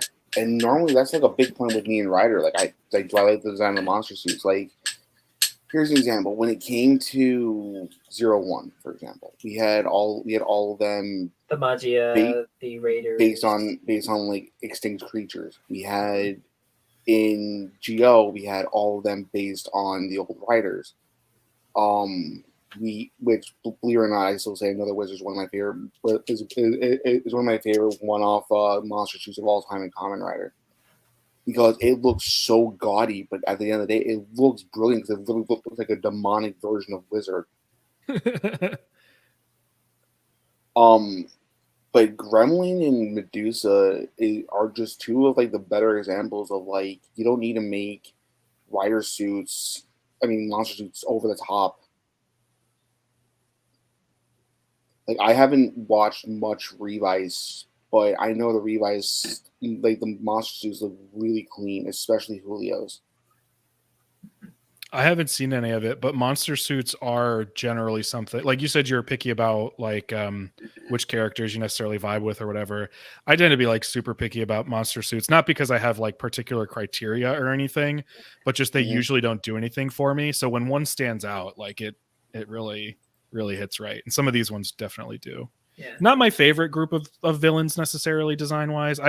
My favorites are like Tokyuger villains and Forze villains are the ones I remember being like, oh yes, give me more. Yeah, because you had. But there are some good clean ones in here. They're not like over designed, which I always appreciate. Tokyuger had like more of that like Victorian era monster designs. Love it. With Medusa though, the idea the twist with her being a twin, because you got to remember that these phantoms, they're originally people. Like they had somebody in their life that's probably looking for them. So literally having somebody with your exact same face coming face to face with you, and it turns out that it's not your sister, it's this monster that's actually taken over. That was a nice a twist. Well, but what's especially strange about it, right, is that like they look like that person, but that person is dead. And like you don't necessarily retain memories unless you've gone to learn about who your gate was, right? So like I love that they gave her a twin because then you could play with that. And I love that her twin ends up being like, I am weirded out at first that you look like my sister, but now I'm just effing pissed that you are walking around in her body and I'm making my life's mission to destroy you. It's like, this is not how I thought this would go. So that Misa, the whole idea, like we had just come off of, well, actually, no, that's a previous episode back, we had like Mizuo back in O's. So that's what Misa kind of gave me vibes of, she looks like this ordinary young girl in human form, and then it turns out that she's actually this complete monster. Pretty big general. Yeah. So like when it came to Medusa, I love her suit. The purple obviously really matches well. I feel like it was good because you had after you lose this, you have her being born like the more of the serious of the whatever duo she was a part of. So like you had Phoenix, who's pretty much the Blood Knight, like I want to fight Wizard, I want to kick Wizard's ass, versus her dynamic with Gremlin being like who we'll talk about next. But like just that contrast, you have to have a serious character within a group, I feel like, and that's what Medusa ended up filling that role for the Phantoms is. Like for that power trio duo, she was more in a duo. Like because Phoenix never really got to interact with Gremlin. So that's what I like, especially with her conflict with Mayu. That added on like an additional like stake essentially. Because like, hey, here's this very inexperienced person who's met her twin, who is now a phantom, and tosses her into despair. But then, just like Har-uto and. Just like Har-uto, she survives that despair. It also gave them another reason to keep the actors around until the end of the show. Yeah. Mm-hmm. Yeah, I like that she's like the character. You kind of mentioned this, Reggie. She's like the character who's just trying to hold on to the leash of her counterpart, but the dog is just like too wild. First it's Phoenix, who's like he just wants to fight, and she's like, we have one thing to do, buddy. Can we just do the one thing that we're supposed to do? And he's like, no, I want to fight. And then he gets replaced with this other chaotic character where she's like, can we not do like these big elaborate we have one thing to do, buddy, and you just want to do these big elaborate play. Like she's just trying to walk the dog, and the dog is like running across the street and chasing a squirrel and like playing with other dogs. It's like I just actually got like just got like a thought in my head of or like an image in my head of her like being like a stressed out mother with the two kids on leashes pulling in opposite directions. Yeah. She's just like that's exactly who she is. Like if she had no counterpart, she would be far more effective. I know that both of her counterparts counterparts give her shit for like not being effective, but largely it's because she's babysitting them all the time. Yeah. I love that dynamic. Anyway, So we have the last of the main phantoms that we talked about. Oh boy. Gremlin. he is the creepiest villain and writer ever, and nothing can change my mind. The spoiler alert for everyone. Sora essentially was his human host's name. Sora Takigawa, I believe. Sora Takiwa. So he was a simple barber apparently, or hairstylist. So he was nice to Har-uto at first, and it seemed like he was trying to protect the Gate of the Weak. And then you find out all the messed up shit that his host did. As it turned out, he wasn't a simple hairstylist. He was actually a serial killer who had a particular type of victim. And the usual thing that happens with phantoms is that they're a clean slate. They don't really retain the memories of their host, like as Doug mentioned earlier. But instead, we had somebody who apparently was so messed up in the head as a human that he retained everything when he became a phantom. You literally gave him, this is why he became Har-uto's foil. You had somebody who managed to maintain his humanity and overcame his despair versus somebody who fell into his despair but retained every negative thing from his previous life as a human. So that's why I think that it actually worked really well story-wise for Har-uto and Gremlin to end up being the final conflict of the show. Because they're literally exact opposites of the end. But that entire plot twist in that episode where you find out about him, that was just the biggest biggest what the fuck moment. Your camera's off.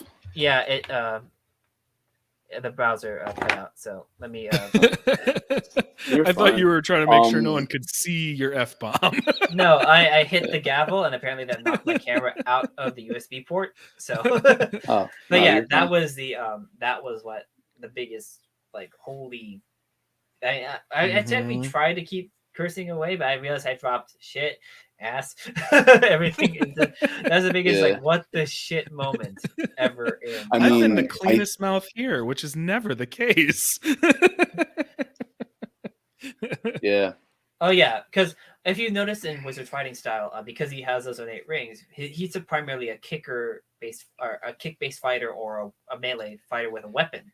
So the fact that he actually, like Peacemaker points out, that he's the only person that Har-uto actually punches, that shows how much he hates this person for how horrible they are. Well, he's despicable. He's absolutely despicable. He's a good character, but he's disgusting. He's a good character, but he's horrible, and I hate him. And I'm glad he's there, but I just rooted against him every step of the way. And that, to me, is a great character. Somebody that you can have so many, you can appreciate why they're part of the story, but also just hate them. You're like, oh, you are the worst. You're so gross. We didn't stop down on this, and I promise I'm not going to derail this whole thing. But Peacemaker did point out the fact that he doesn't punch very much. And I just want to shout out how amazing it is that they were like, okay, we have a fighter who needs to protect his hands. So we need to adjust for that. We need to compensate for the fact that he can't just keep punching people with rings on. So they end up completely, doing his choreography and his fighting style around the fact that he's protecting his hands. Even when somebody shoves a staff at him, you can see him blocking like this. With his arms, and then he'll grab it after he knows that his rings are safe. I just wanted to call that out, but we can keep going on Gremlin. No, but that's a fair point though. Like we kind of talked about, is that he's literally the only person that Har-uto ever just you would screw this. Yeah. Because he's foul. He's just so gross. He's disgusting. He's just a terrible, terrible person. There's anybody can be a gate, and so then anybody can become a phantom. But the fact that the one guy who was already a disgusting serial killer is the guy that retained all of his memories, so then it's just a disgusting serial killer with superpowers is oh no. Oh God, no. It's essentially the thought of, ironically, they're both green colored characters. Scorpion in the Spider-Man series. J. Jonah Jameson wanted to, get rid of Spider-Man, so he built the Scorpion, or he funded the Scorpion suit, and he picked Mac Gargan, who at that point was a known criminal, to wield the suit. And then, oh, guess what? You just created a supervillain, and then obviously J. Jonah goes like, oh, Scorpion's working with Spider-Man or something like that. So you have this green. You pretty much the wrong person, the absolute wrong person to obtain like this kind of power ended up gaining it. So yeah, Gary, your thoughts on Gremlin? It's literally exactly what you guys said. I still think to this day he's the creepiest villain in all Kamen Rider. I don't care what anybody says.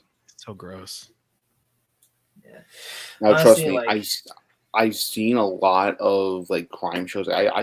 My mom watches like Law and Order SVU religiously, and I tend to follow along more with characters that have like a lot of layers. He is one of the best written writer villains, I want to say, over in the past 10 years or so. Strict, but mostly because of everything his character goes through. Because at the beginning, remember, he's like, I'm just here. I'm just here to have a good time. And then he's like, no, I'm actually a fucking serial killer. Sorry, Reggie. You're not able to use it in the anniversary episode. Don't worry. I won't use it in the anniversary episode, I promise. You literally used your card for the anniversary episode just now. So. Okay. So, other than that, guys, I really think final thoughts on Wizard before we dive head first into the news. I've got like 9 news stories. The mages. Oh, yeah. Well, we really only have one that we can really elaborate on because the other two were kind of just, there. They're pretty quick. They're there. They needed 4.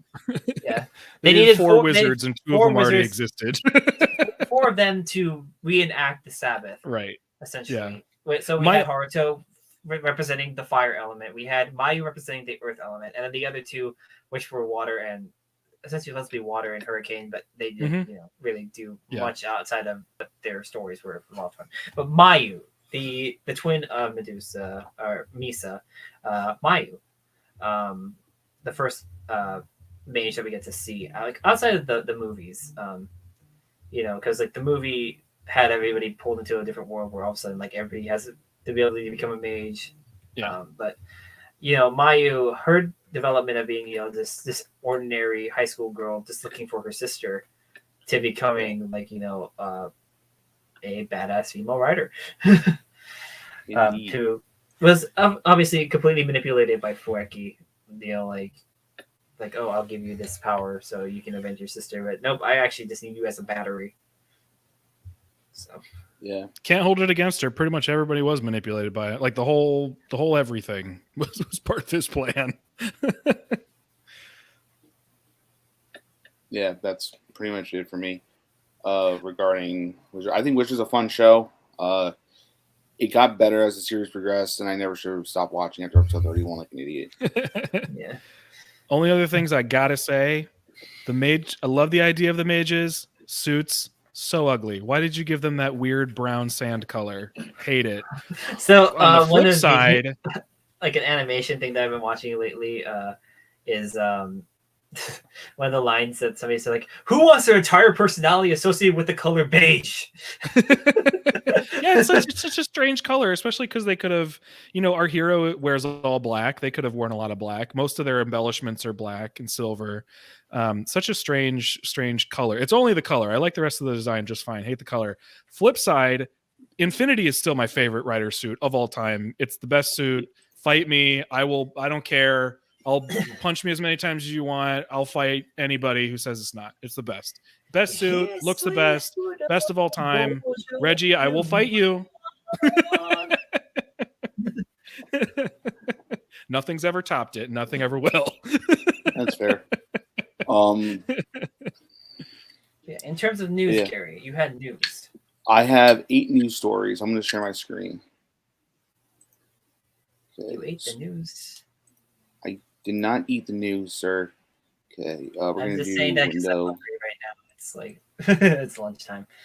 Lunchtime. Lost permission to capture your screen. Hold on. Oh, ironically, I do have Japanese mayonnaise in my fridge. I do not have anything to put it. Hold on. I have ramen. I guess I could. I've not had Japanese mayonnaise, despite So being cool made thing about- aware of it Yeah. from this show. The cool thing about Japanese mayonnaise compared to everybody food tangent. The cool thing about Japanese mayonnaise Japanese mayonnaise compared to American mayonnaise is that there is like a little bit more of like apple cider vinegar used in it. So it's like it's a different type. Like there's a little bit more of a sourness to it, but that's I think what makes it enjoyable. So and it comes in a bottle like you saw as Nito, like that's literally like very thin plastic kind of in design, so it's a lot more like malleable. So you're actually able to just squeeze the bottle, and then like it may like maintain the shape depending on how much you squeeze it. But yeah, that's also why it's kind of cool. And like you can get the brand that usually you can find is I'm pretty sure what Nito uses too is Kewpie. Reggie, I'll be right back. In order for me to do the news segment, I need to restart Chrome. Can you have a sec? Okay. So what have we left out? Is there anything left that we haven't touched on? Well, we've talked about the Phantoms. We talked about, as much as we could about the mages. We've talked about Wizard himself. Well, I mean, we could address the movie, but I think that Gary and I might be doing like movie episodes a little bit later down. I didn't rewatch the movie, so I got very little to say. Essentially, though, it does have one of the also another badass suit sorcerer. So yes. Oh my gosh. It's so good. They need to continue a lot of the figure arts lines for the Shinko Tosei host, but Sorcerer never got a figure art, but I really want him to get one. And after they remake White Wizard, whenever they get back to making White Wizard, I hope that they make Sorcerer. All right. Let's see, Todoroki's actor and his wife show is live action. Yeah, okay. Oh. Yeah, that was the green mage for everybody who did not know. But okay, Gary, you're so Inception. So we're doing more than just Rider news this week because there is more than just Rider news. So first things first, for the 3 Ultraman fans that I know, they revealed the next Ultraman hero, which is Ultraman Decker. Looks kind of cool. I'm not interested in Ultraman. I've tried it multiple times. I haven't watched any Ultraman yet. I do like the idea though of because what I've seen as a constant design choice for Ultraman is at least they have their little chest gem, but on his it's more to the side. So I think that's actually a pretty cool touch compared to the others. I see that he uses the kind of the classic color scheme for Ultraman. Having the silver. Obviously, silver is the key part of them. I think the only one that doesn't really have silver on him is Belial, but that's like the more villainous Ultra. But at least with him, there's the silver. I see the blue, the red. So you can tell it's an Ultraman essentially. Yeah. But yeah, so that's. Doug, I don't know how familiar you are, Doug, with Ultraman, but as a casual zilch. Viewer, yeah. I mean, I do kind of like the asymmetry here because normally, from my experience with Ultraman, the color timer is always in the center of the chest, but here it's on his left breast. So pectoral. Yeah, left peg was actually kind of cool. Moving on from there, let's talk about these boys. Black Sun and Shadow Moon suits got fully revealed last week. Yes, Kamen Rider Black Sun and Kamen Rider Shadow Moon. Yes, he's a Kamen Rider in this series. Those are coming from the pretty much not really a sequel series. It's more of I guess its own series. It's of Kamen Rider Black Sun. So they're more probably notice of the designs. Gary, if you can pull up an image, they're a lot more techno-organic look compared to the original kind of more mystic look, I would say, for Black. So that's what's pretty cool. But then you look at their bikes and they're also heavily. So we have what's also kind of unique in this instance is that because we're so used to Kamen Rider Black having the red eyes and Shadow Moon having green eyes, but they both have this kind of muted blue for their eyes, so that they blend into the suit. So I think that's kind of a cool touch. I thought at first, because when we first saw these, well, at least the concept of Black, it was kind of like the mock-up figure art. It was all in black, so obviously not painted like a prototype. So that was kind of curious. Is that when you look at that, you would think that they would highlight the eyes more because typically Kamen Riders have contrasting eye colors for their rider suit, but in this case, we see here it's a metallic muted blue. So that's really cool. But at the same time, I feel like I want to see it as the red and the green, we saw with the X-Men. But yeah, also, by the way, shout out to Toga Nation for having all this news, this gloriously wonderful news. Yes. We went from there, Kikai Sentai Zenkaiger versus Machine Sentai Kita Major versus Senpaiger teaser released. I'm not going to watch for copyright reasons. Yeah, but but yeah, as you can tell, it's the usual Sentai crossover. The Senpaiger, as they referred to, are actually in the movie we know currently Captain Marvelous from Gokaiger and Kairi from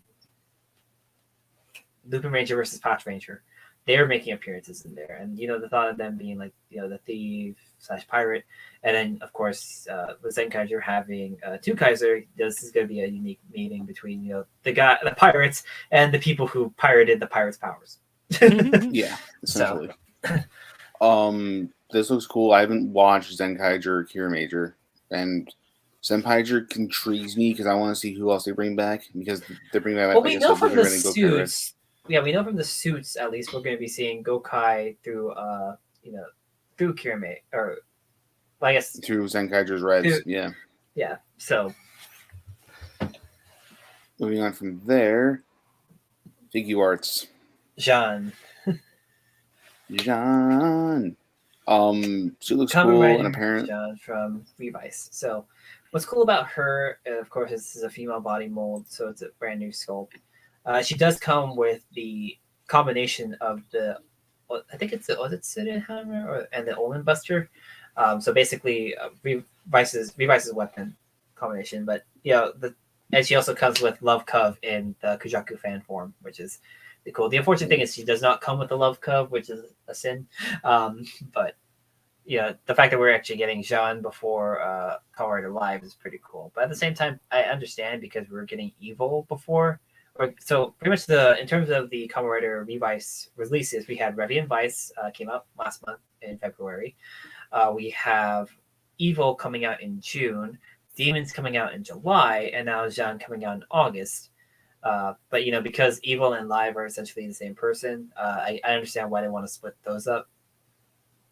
Because but yeah, everyone was anticipating Live though. They were anticipating Jean being revealed, because with Live, all you have to do is just swap a couple parts and you got, swap a couple parts on Evil and you got Live. So yeah, Jean coming out in August. Gary, I think you have the price point on there because $69.30. I actually had a question. How many of the Revice figure arts are retail and how many are exclusive? Only Revi and Vice are retail. The rest of these have been exclusive. That's practically the pattern for when it comes to Kamen Rider releases, is that at least two of the figure arts will be retail and then the rest will be exclusive. So in the case of 01, only 01 and Vulcan were retail. With Saber, only Saber and Blades were, and in this case only Revi and Vice, which Revi and Vice make the most sense though, because they are literally Revice, they are the title character together. But with this, I think the last time we ever got more than one rider as the main, more than two main riders that actually came out as retail was Geo, because they had Geo, Gates, and then Waz came out as retail a bit later. That's right. So yeah, so Jean looks kind of cool. She's also based on the snake, which is neat. Then the one that's going to kill Reggie's wallet. O's Tajador Combo Eternity. Actually, Tajador Eternity or Tajinity, as it's been minimized or shortened form. The unfortunate thing though is that we only got the teaser for it. We did not get any release information. Likely next month we'll get more release information on it. But as you can see, it's primarily like how the suit is a remold of Kamen Rider O's Tajador combo.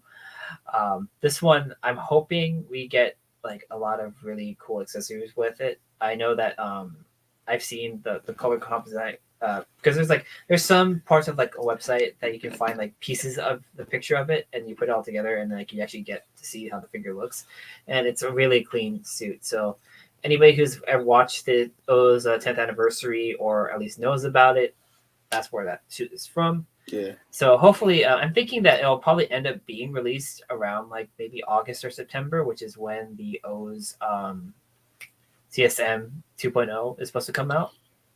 All right. So real quick, Doug, I know you said you're more familiar with this era of Rider. Have you seen the O's 10th anniversary movie? I haven't. I saw people tweeting about it, but I haven't watched it yet. Same. I've been very busy, obviously, and I've not heard good things. Oh, I was But- hearing good things, so I think we must have different timelines. There are good things and there are bad things about this movie. We can talk about it like another time, but Yeah, I feel like we need to do an episode. I think one of my ideas, ready that I'll bring up to you later, is so that'll give me a chance to actually sit down and watch the movies for the respective series as well. We could do episodes about the movie. oh, that's what Doug and I were talking about when you had to jump off and come back. Is that like I do plan to do an episode series of just movies when we run out of actually talk about overall series. But the O's one, I feel like because of the guests I intend to bring for that episode, we'll end up talking about the 10th anniversary anyway. So spoilers alert to you, Gary, and anybody else. I'll probably watch it. I have my sources, but yeah. So this is the thing. I'll just say this: it was too short. That's the only thing I'll say as one of my critiques for the movie is that it was too short. They could have extended it past the hour, but. Moving on from there, Don Brothers actually just appeared on Twitter about an hour and a half ago. The Robotaros, yep. Robotaros, and just like Manji Ranger, they become the Robotaros. So yeah, black and pink. Now keep in mind, I haven't watched Don Brothers at all. Inu Brother and Kijin Brother. They look cool.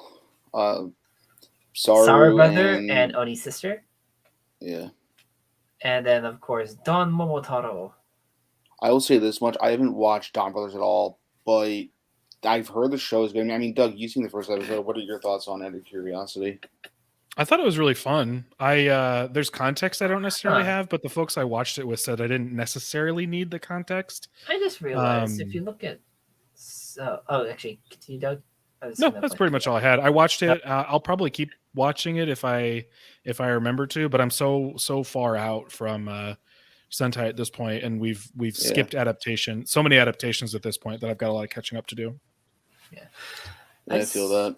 As I was saying, though, I just realized if you look at the silhouette or the body of Saru Brothers Robotaro form, it looks a lot like the the DT-02, the gorilla truck from I was GoBusters. Just thinking that actually. I'm pretty sure they may have just remolded it for Saru Brother. Possibly. All right. Because so even the arm shape is very similar. Yeah. They look like giant wrecking balls. Mm-hmm. Moving on from there, I'm going to do the Power Rangers one first before we get to here, because this is actually a little bit of a discussion that I want to have before we end the episode. The Zap Mega Dragonzord got revealed. This was apparently leaked. Shout out to Josh, aka Lightning Fig PR, or Green Ranger Key, or other 50 million secret accounts we probably don't know about. I'm fully intending on skipping this because it's MMPR.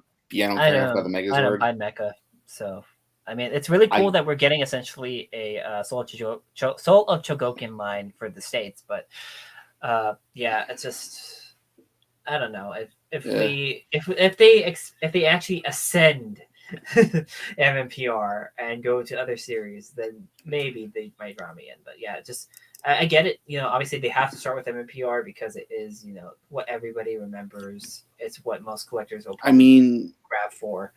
But if after the Dragonzord, if they do another series besides MMPR or one of the closely associated from that era, so like if they skip Zeo and they better not skip Zeo.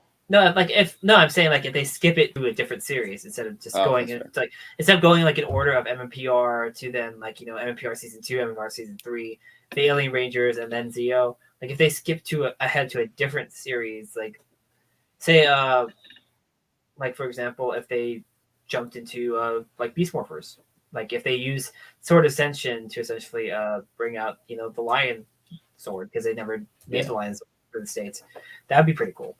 But yeah, I get it. The whole like MPR, I want to skip it too. Like, Doug, do you have any thoughts on the Zap?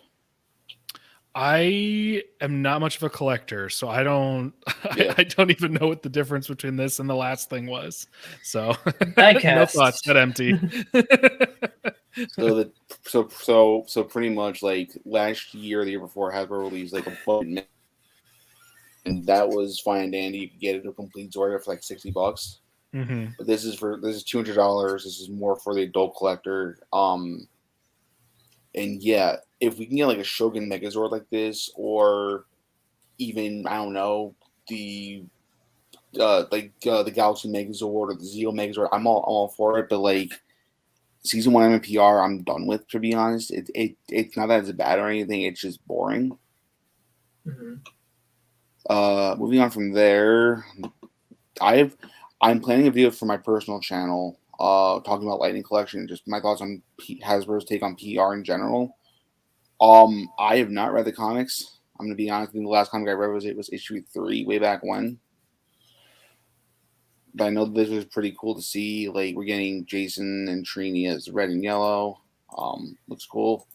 These are GameStop exclusives, by the way. Also, not. Oh, I think it's also shown on there too. The Lord Draken helmet. I can't justify it. It looks cool, but I'm like, it'll just sit on my shelf and like I'll never look at it. What they noticed about the helmets though is that they weren't resized. Well, for the figures, they weren't resized to kind of match the body type. So that's why Jason looks a lot more bulky with the with the Yellow Ranger helmet, and why Trini's helmet looks a little bit oversized. But yeah, those are. I'm really hoping they'll do like a Zach and Kim. Since they're the only ones that really have different body molds, because like Zach becomes pink and then Kim becomes blue, Billy becomes black. So yeah, like I really hope that they release those as well, because I'll pick them up, like just because I like the different bodies. And plus, these are for those that do collect Lightning Collection figures. These are pinless, so you don't see the pins on these ones. So yeah, GameStop exclusive. The 2-packs out in December for $48. Lord Draken's helmet at $133. Honestly, if you're a fan of the comics, go grab them. I was actually watching Comic Story and has a whole playlist on his channel of all the PR comics leading up to like right now or a couple issues ago. But and then we move on to the big news that actually affects me personally. Because it affects you personally, that's why it's last. Yeah. I would. So for context, I was like, I'm just gonna skip all of SMP Gal Ranger because I like Wild Force, Gal Rangers. I mean, I've been meaning to watch. I watched up to episode 5 when I was in college, and I'm like, I can't. Like, this is like, where's Cole? Where's Princess Shayla? Yeah, so on and so forth. So I'll start by saying this: have fun trying to find these on the aftermarket, because I just picked up a Gal King yesterday, and I don't want to say how much I paid for it, but it was kind of expensive. Yeah, that's why you definitely have to try and see if you can find like a middleman service. Tow Collectibles might be a good idea. But they're also pretty hefty because of import prices. You have to keep in mind though too, since these are SMP, I'm pretty sure they also include like candy. So yeah, the idea of shipping via DHL for like a cheaper but faster service is probably not going to be likely, because they contain candy. They're technically considered food products, so they can't ship via DHL. So you have to do EMS. So if anybody wants to pick these up, be sure to check all shipping rates if you decide to pick them up.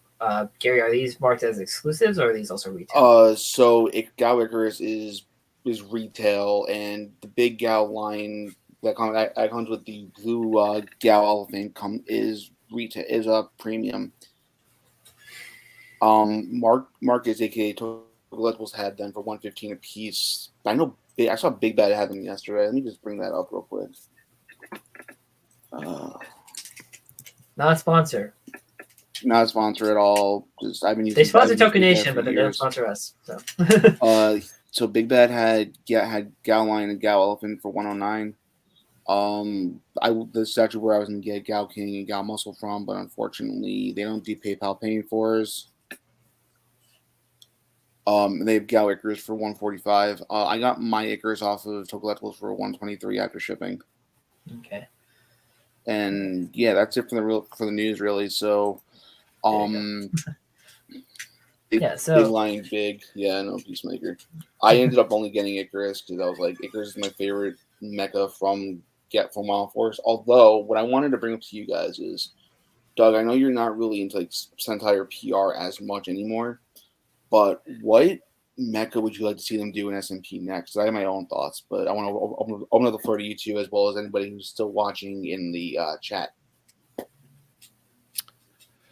Well, I don't necessarily know what the different toy lines are, so SMP doesn't mean anything to me, but I can say that my favorite Zords in general are always those Magi Ranger or Mystic Force, depending on how you want to look at it, Zords.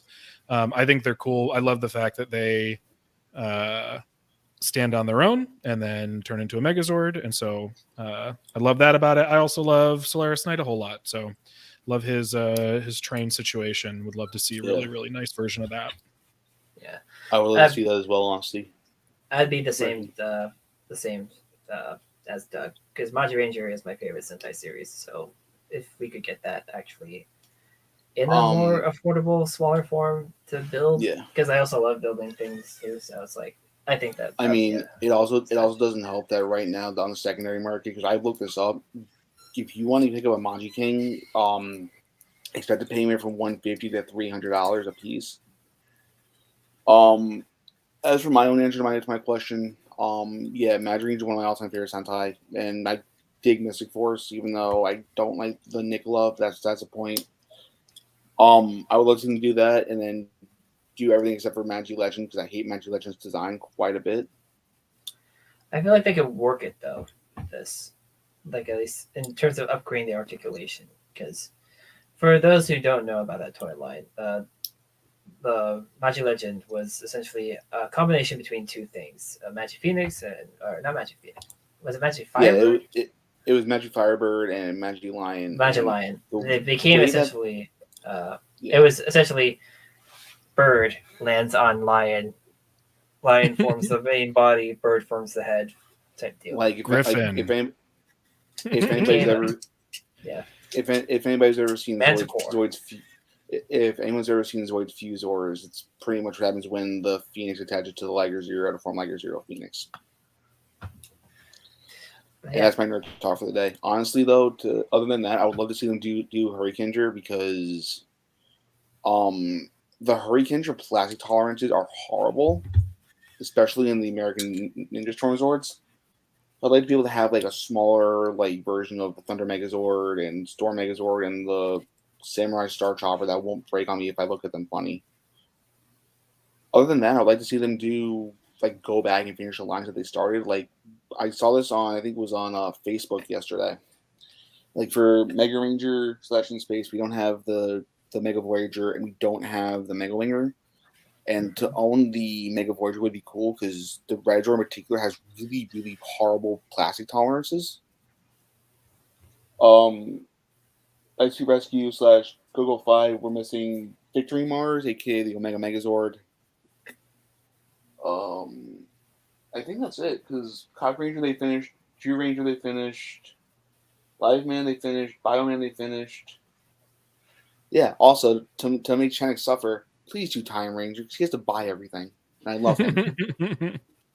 But yeah, that's it for me. Reggie, floor is yours, my friend. Well, guys, we've been going on for 2 hours and I'm honestly hungry. So let's just talk about where you guys can find us. So obviously, you know me. You can find me at 2KROs at Twitter. I'm also the one, like Gary mentioned, that manages the Bugz2Men page most of the time. And I mean, if I do end up going back on Switch, it'd be the same at 2KROs. But Gary? GBX93 on Twitter, YouTube, GBX93. GBX Poetry on Instagram. I gotta get back to writing some stuff. But yeah, that's pretty much it for me. Also, I just want to shout out the DPH and Rothenberg company. I'll explain that after, I promise.